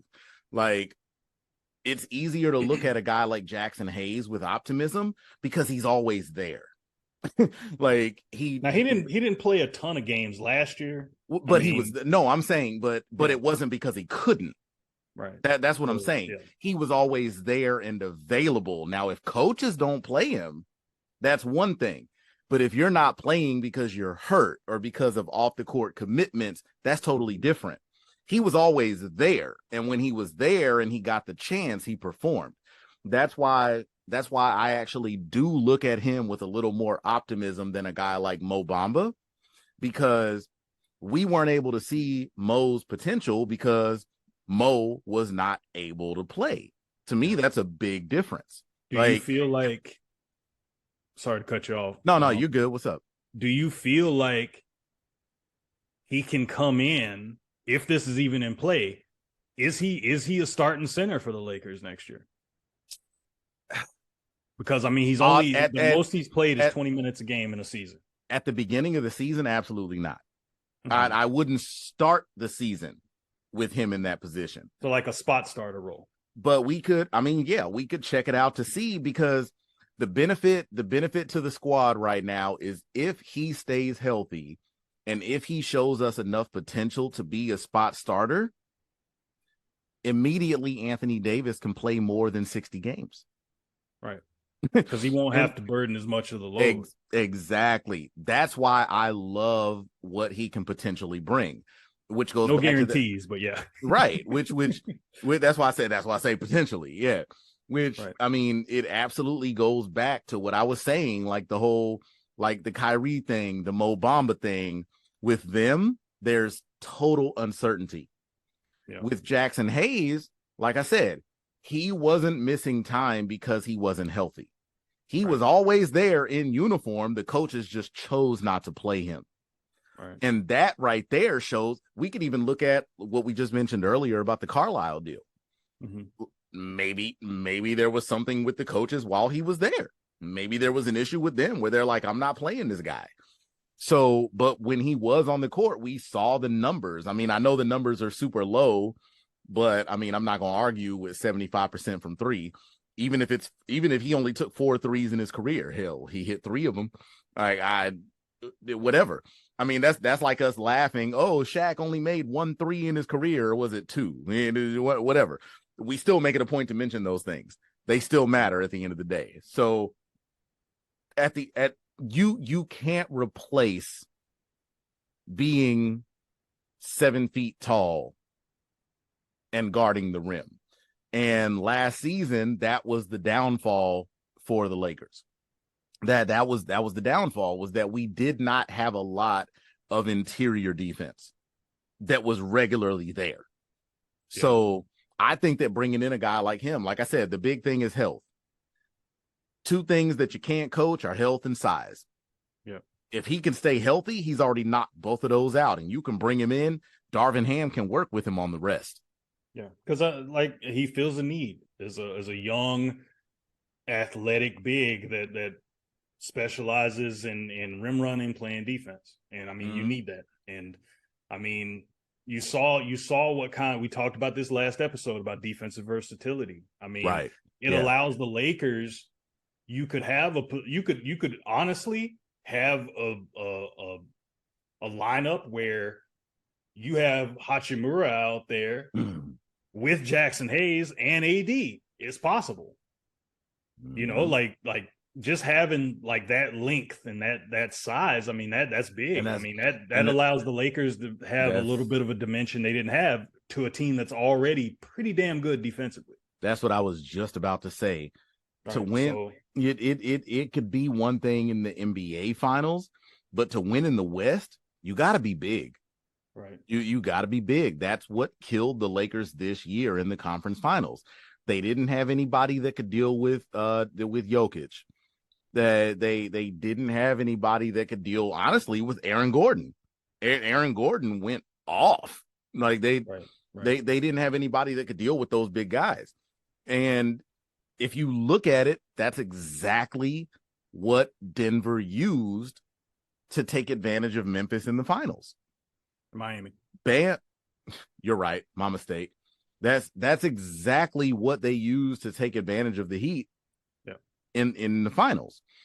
Is, I mean, you had Bam, you got Adebayo, but outside of that, what you got? Yeah, it was if you're size next, and athleticism. If your next best option is to throw Duncan Robinson on Jokic, go ahead and mail that in. Yeah, go ahead and mail it in. It's a wrap.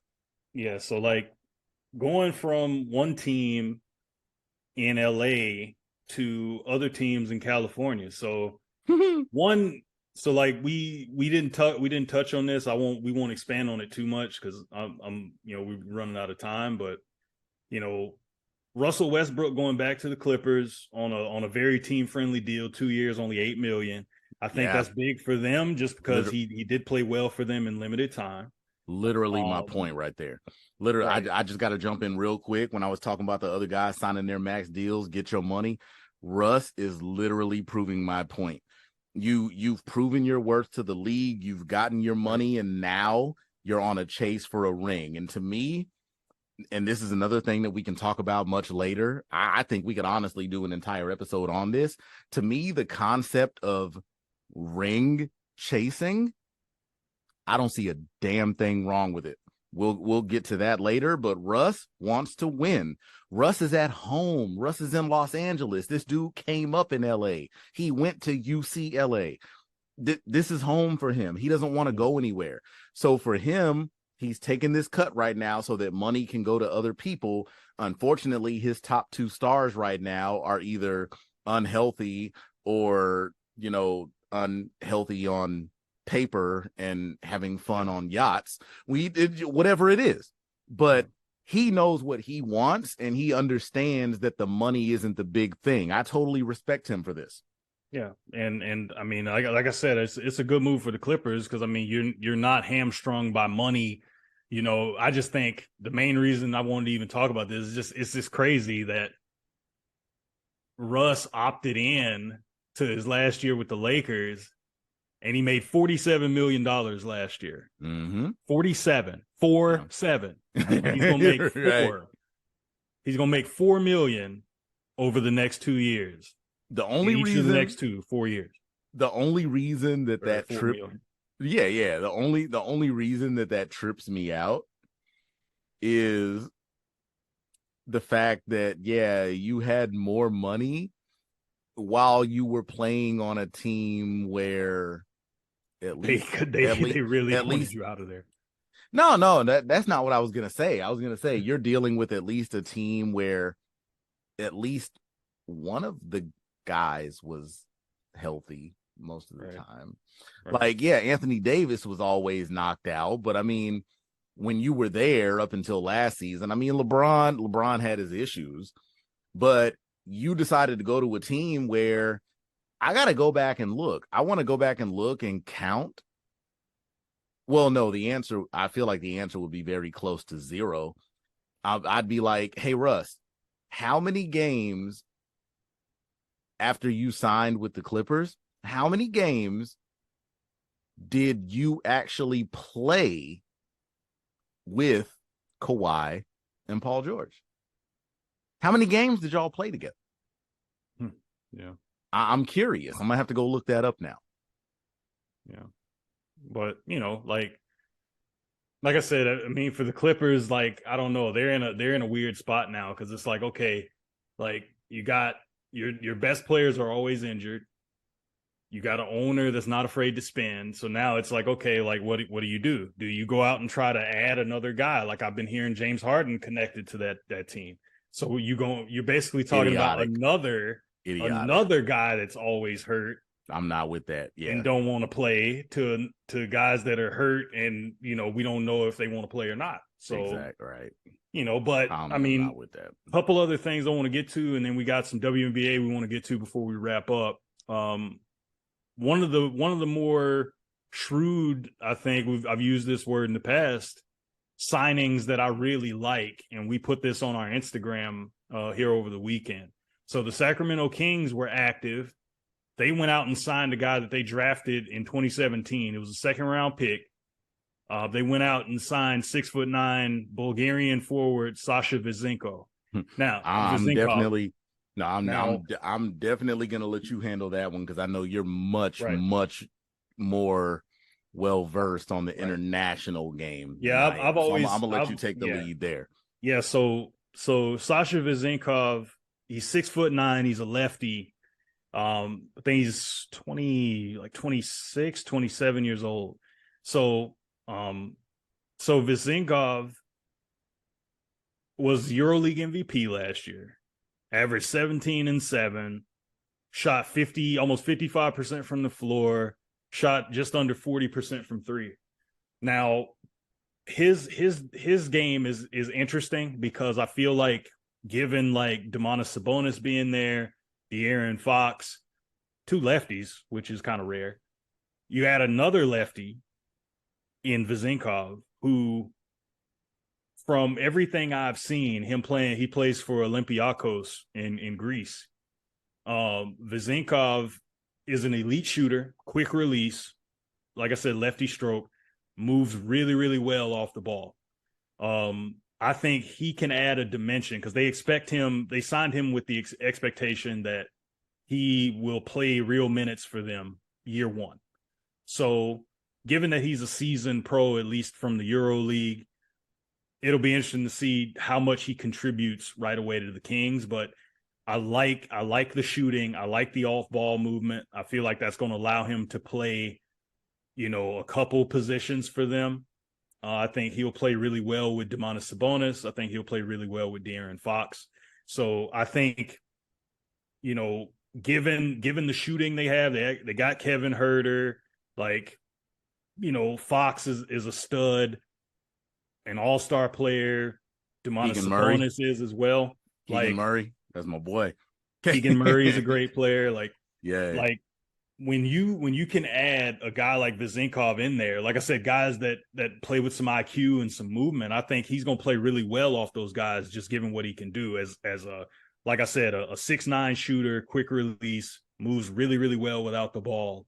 I mean, if we really think about it, I mean, that's that in their heyday, that was, God, I feel so old saying this. Right. But in their heyday, that was Sacramento's calling card. I mean, you got Peja, you got Hito. He would be the Peja piece. Yes. He would be the Peja piece. I love it. I love everything about it. Right. You already know me. I don't like to compliment Sacramento, but I love that. I love that. And so a couple more things. Kyle Kuzma re-ups with the Wizards, 4 years, $102 million. That was one of those traded to Indiana. The Kuz move quickly is one of those things like we talked about earlier that lets you know somebody's about money more than winning. Washington ain't going nowhere anytime soon. But yeah, he could have. Now, granted, they may be fun, and they may do a little bit better maybe than they did last year. I ain't with it. It's not hard. I won't put all my eggs in that basket. It's not hard for them to do better than last year. What did they win? Like 35? Yeah, they weren't very good. So I mean, come on. I could go suit up with them right now and they would win more than last year. I'm good for at least 2 points a game. Yeah, I'm talking trash about myself. I'll do better than that. Just let me do some push-ups and hit the track. But, one more thing, and then we'll get to WNBA, and then we'll wrap up. So, couple under the radar signings for the Brooklyn Nets. I wanted to touch on this because I thought it was interesting. James is gonna hate this because you want to hurt my heart. Go ahead. it Go hurts ahead. mine too. It hurts mine too, but for a little bit different reason than for you. So I literally took him off my team roster when I heard it. But go ahead. Yeah. So Dennis Smith Jr. is going to the Brooklyn Nets along with Lonnie Walker. Now, the reason I say this is gonna hurt both of us. Dennis Smith Jr., as y'all know, was drafted 9th overall by the Mavericks the year before they got Luka. And, you know, he went off to Charlotte. He's played for a couple other teams. He's finally, like, reinvented his game. He's one of the better defensive guards in the league right now. So I was kind of hoping we'd get a reunion with him with the Mavericks with a different role next to Luka. But he's headed to Brooklyn. Lonnie Walker, who had some moments for the Lakers last year. Shine, bro. Shine. And now he's headed to Brooklyn. So like that's big for them as they try to kind of move past the era of the Kevin Durant, Kyrie, all that deal. Now they can bolster a lineup that has Mikal Bridges, and they got rid of Joe Harris, who's headed to Detroit. So Brooklyn's making moves. I was super excited to keep Lonnie Walker, man. That he's only 6'4", but dude played like he was 6'8". Right. Dude had it, man. He was on one. Like I say, 6'4", 6'5". I mean, dude, he brought the LA game that I love to watch. That dude has heart, man. So he's one of those departures where, you know, a lot of times you might be like, oh, so-and-so, you know, leaves this team or whatever. Oh, man, bump that dude. Da-da-da-da. Nah, Lonnie Walker leaving, bro, as a diehard Laker fan, I can't say a bad thing about him, man, because at no point while he was in that purple and gold did he do anything that made me to think negatively about him. That I hate to see him go. As soon as I saw that Woj bomb, man, I was like, nah, man, come on. Like I really thought young guard that the Lakers end up losing. I really thought, and another reason that I love him, you know, he's a team guy after his success and the time that he spent in San Antonio. Yeah. Any guy that goes through San Antonio and actually does well there, I would love to have them on my team. Any of them, anybody that can go through the pop system, you are an NBA guy that I can benefit from in some kind of way. So having Lonnie there, remember I told you as soon as we found out we got him, I texted you and I was like, I'm not gonna say what I texted you. I was like, but I was like.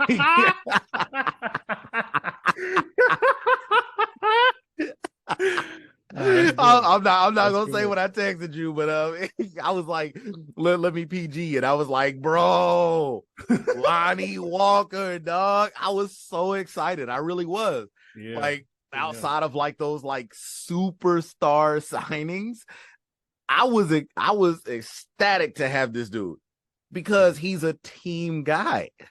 So I was just like, yo, and I mean, you look at what went on during the season. He gave us exactly what he was about all along. Right. Dude didn't complain. Dude didn't argue. He showed up and did his job. That's it. And I'm like, that's the kind of guys that those are the guys that win. He waited his turn too, because I mean, he could have. You know, he wasn't in the rotation, and he, when he was called upon, he did his thing. He had a big moment. So like I'm sure he'll be missed in LA for sure now. And he's a heck of an asset for Brooklyn, like you said. He's going to do very, very well there. I will be tuning in to Brooklyn games just to see him playing alongside Mikal Bridges. I think that's going to be super exciting. That's going to be it's going to be a young, fun team. For sure. They got Nick Claxton there. Like, it's going to be a fun team. I'm a big Nick Claxton guy too. That's another one. Like what the old, hey, we always make wrestling references. We look at Roman Reigns, shirts. Like those guys are going to come in with a mindset, wreck everyone and leave. Right. Now it's going to be fun. So last segment, last thing we want to get to, we're gonna take it to the WNBA. Yes. Their All-Star is coming up. We got a couple Yes. performances we want to talk about. So James, I'm gonna let you have that, and then All right. we'll get out of here. Look, so I'm just gonna get straight to the rosters. Their voting process is a little different. They actually split it up 3 ways. So the WNBA splits their fan voting up. 50% goes to the fans, 25% goes to the media, and they actually leave the final 25% to allow the rest of the players to vote. So I love it. I love that idea. And there's other things that go on outside of that. Like I said, I'm not going to go too far into it just because we've been going for a minute. So we'll talk about that at a later date. I will say the starters and the reserves have already been announced. I'm going to give you guys those names in just a second. But just like the NBA, there's going to be, a selection ceremony, aka, an all-star draft that'll take place this Saturday, the 8th, on ESPN. And the following Saturday, the 15th, is when the actual game will take place. One thing that I thought was really interesting, and I honestly didn't realize this before, Shane, I don't know if you knew this, whatever. When it comes down to the voting for the W All-Star game, they literally, the first thing, they literally just take the top 10 fan votes, and those are the starters. Conference doesn't matter. So this year in the All-Star game, hear me on this, dude, 8 of the 10 starters in the All-Star game are from the Western Conference. It's funny. Yeah, I don't know. I kind of like it. Like, I think to me, that just totally kills the need to be like, oh, we have to have this many from this side. We have to have this many from that side. It's the complete opposite of like what we were talking about with the NBA All-Star game. Like, we want the NBA game to go back to how it was before. Yes. And then this one is like, well, ours is so top heavy, but yes, here we are. So, yes. So funny. That's hilarious. So what ends up happening, I'll go ahead and mention before I get into, all of the extras and all that. They've also announced the All-Star coaches. So shout out to Stephanie White of the Connecticut Sun for being one of the coaches. And on the other side, the best friend that doesn't realize that she's our best friend because she wasn't in Knoxville, Becky Hammon. So Becky Hammon, Stephanie White are going to be the 2 All-Star coaches. Now, Shane, hear me out now. I'm gonna hit you with some trivia real quick. And I know you know your hoops, so it shouldn't be too difficult. I'm going to give you the 8 Western starters, and I want you to give me the 2 starters from the East. You ready? All right, so in the West, we have Jackie Young from the Aces. We have Brittany Griner from the Mercury. We have look at Siri jumping in trying to be nosy. Sorry, y'all. She does that a lot. We have Nneka Ogwumike, the Sparks. We got Satu Sabali from the Dallas Wings, Chelsea Gray from the Aces, Jewel Lloyd from the Seattle Storm. We got, everybody's favorite, Asia Wilson from the Aces. And my favorites. I know, right? And rounding out the 8, we got Arike Ogunbowale from the Dallas Wings, right? So that's 8 of the 10 starters. Shane, there's only 2 from the East that were voted in as starters. Who are they? And I'll give you a hint. The only hint I'll give you. Actually, you know what? I'll give you 2. Hint number 1, one of them's a rookie. Hint number 2, one of them would have been a Western All-Star last year. All right, so one has to be Breanna Stewart. Breanna Stewart is one. And you already know. I feel like that's a given who the other one is. Yeah. Like what? But the second, I feel like we just talked about this. I feel like it's a given on the other one, bro. So you said one's a rookie?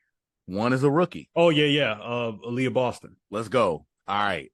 So those 8 All-Stars in the West. On the East side, the 2 starters are going to be Breanna Stewart of the New York Liberty and Aaliyah Boston of the Indiana Fever. Now, I feel like, again, I just got to show that respect. People need to pay attention to what is really going on in the W. I'm going to go ahead and go through the reserves. people just come on now. Like, these reserves alone could go and get us gold in any Olympic tournament. That's how deep the WNBA is. And I think people really need to keep watch. So on the West, we have Ezi Magbegor of the Seattle Storm, Nafisa Collier of the Minnesota Lynx, and then setting a record, we have Kelsey Plum of the Las Vegas Aces. Quickly, Shane, do you know why Kelsey as a reserve sets a record? ESPN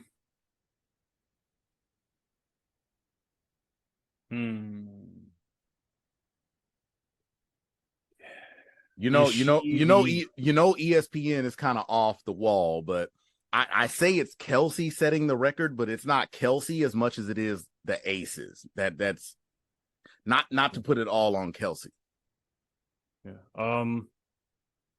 The number of All-Stars? All right, so check this. You're on the right track. Let me go ahead and hit you with it. Asia Wilson, Jackie Young, Chelsea Gray, Kelsey Plum.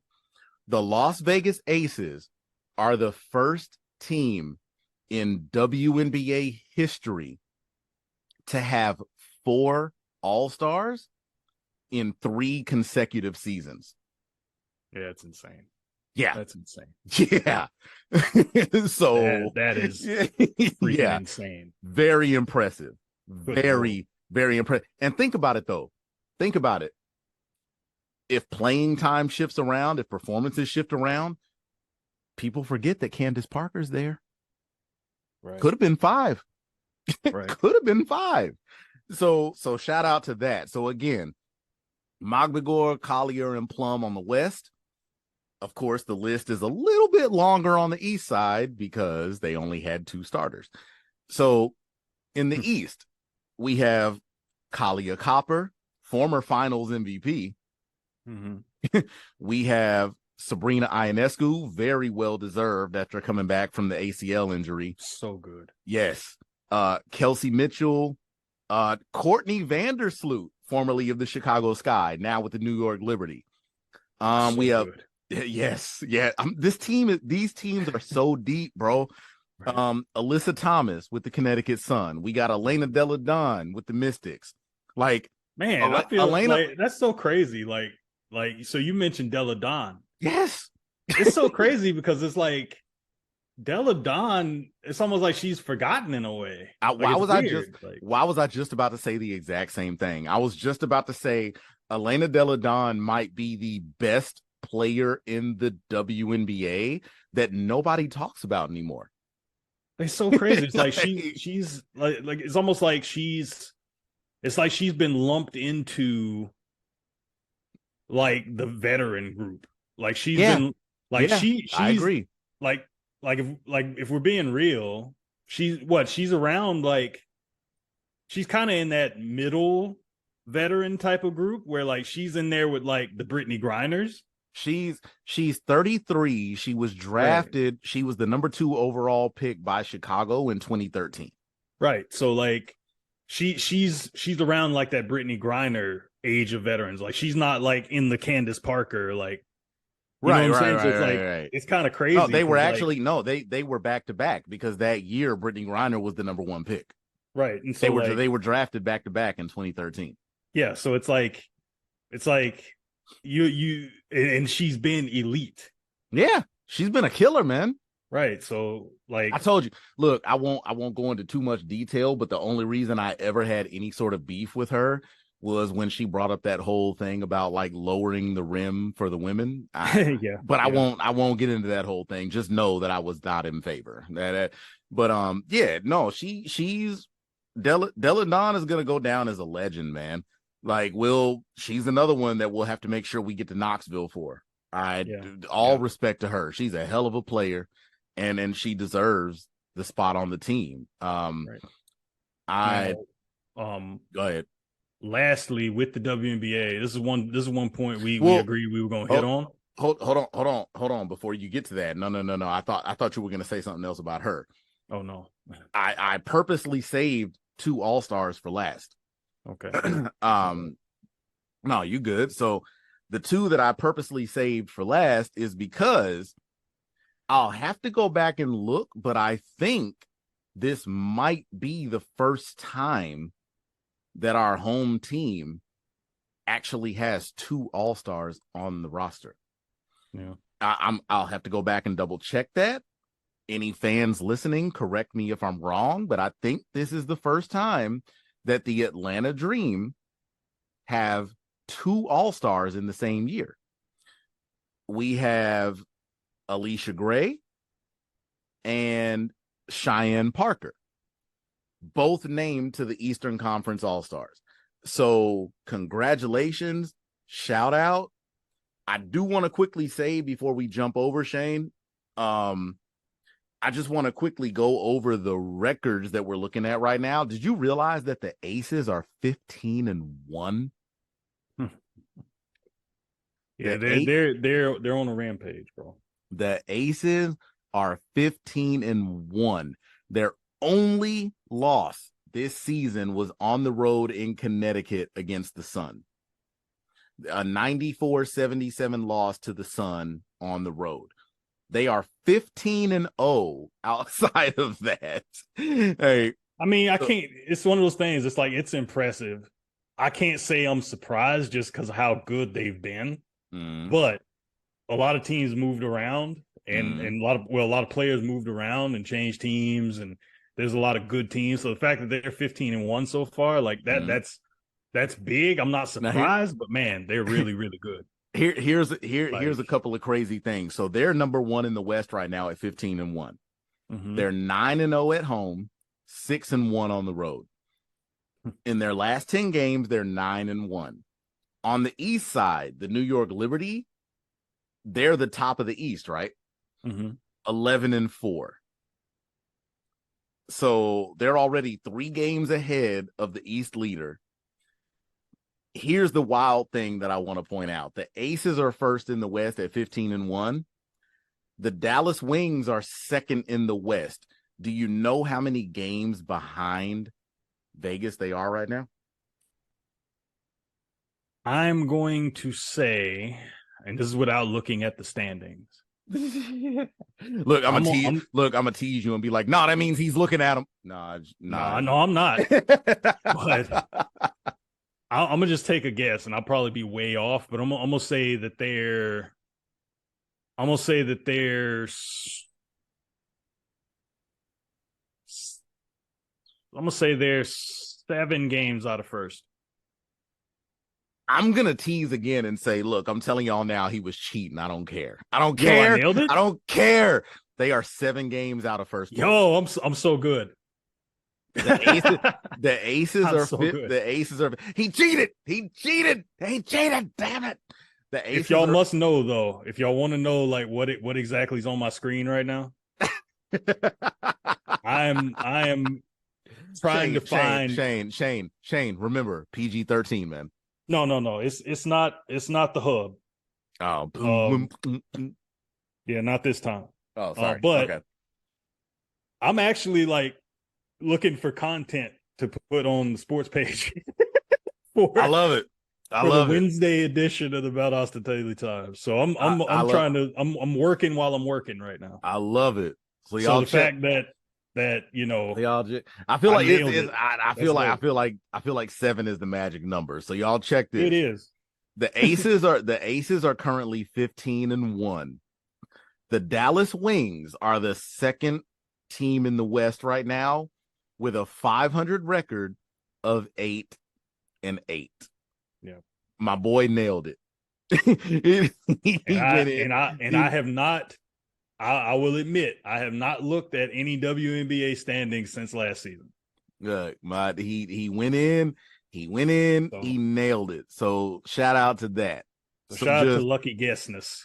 I nailed yeah, it. I know, right.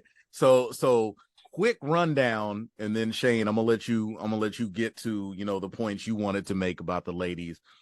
Just quickly, the reps on the team. The Atlanta Dream have 2 players.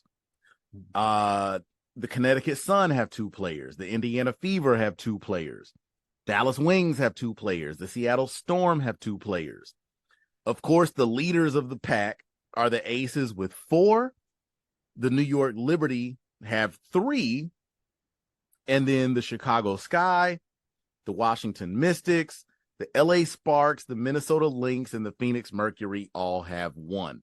So we definitely have, the cream of the crop that are going to this game. So again, I say the draft will be on ESPN this Saturday, July 8th.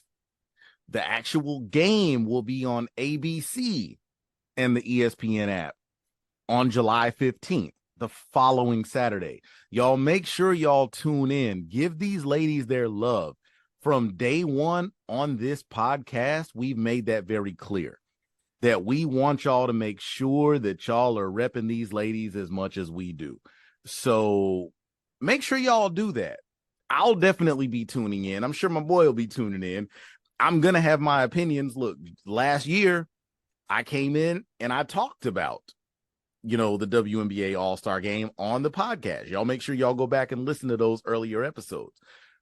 We're going to have fun with this. We want y'all to have fun with this. So make sure y'all tune in. Give us picks. Who's going to be the number 1 pick in the WNBA All-Star Draft? Who's it going to be? We have our captains, Asia Wilson and Breanna Stewart, who were the top 2 fan votes in the draft. They're gonna be the ones that are actually pulling these moves out on Saturday. So make sure y'all tune into that. Shane, I know you got something that you wanted to throw out there about the W so far. So go ahead and knock that out, man. Yeah. So this is just real quick, and then we'll wrap up. I wanted to give a shout out to Atlanta Dream, 2nd-year player Ryan Howard. She had 43 the other night. I want to say she had 30 something in the first half. She's the 5th 40-point game of the WNBA season so far. James, you can piggyback off me with that stat. Oh, you already know, man. Look, I got it sitting right here because I want to show that love. So Ryan Howard dropped 43 the other day. Just like Shane said, the fifth player this season to do it. The other 4, Jewel Lloyd dropped 41. Arike Ogunbowale again dropped 41 as well. DeWanna Bonner of the Connecticut Sun also dropped 41. The league leader right now, as far as scoring output, Breanna Stewart, all-star captain for the East. Breanna Stewart actually dropped 45 this season. So these ladies are balling, man. I'm like, anybody that wants to come out and try to say that they're not doing it, I'm like, come on, man. All right, these ladies are showing up and showing out. That's gonna be my new hashtag. That's gonna be my new tag every time I post something about the ladies doing something dope. I'm gonna be like that. I'm gonna be like, show up and show out. That's gonna be my thing.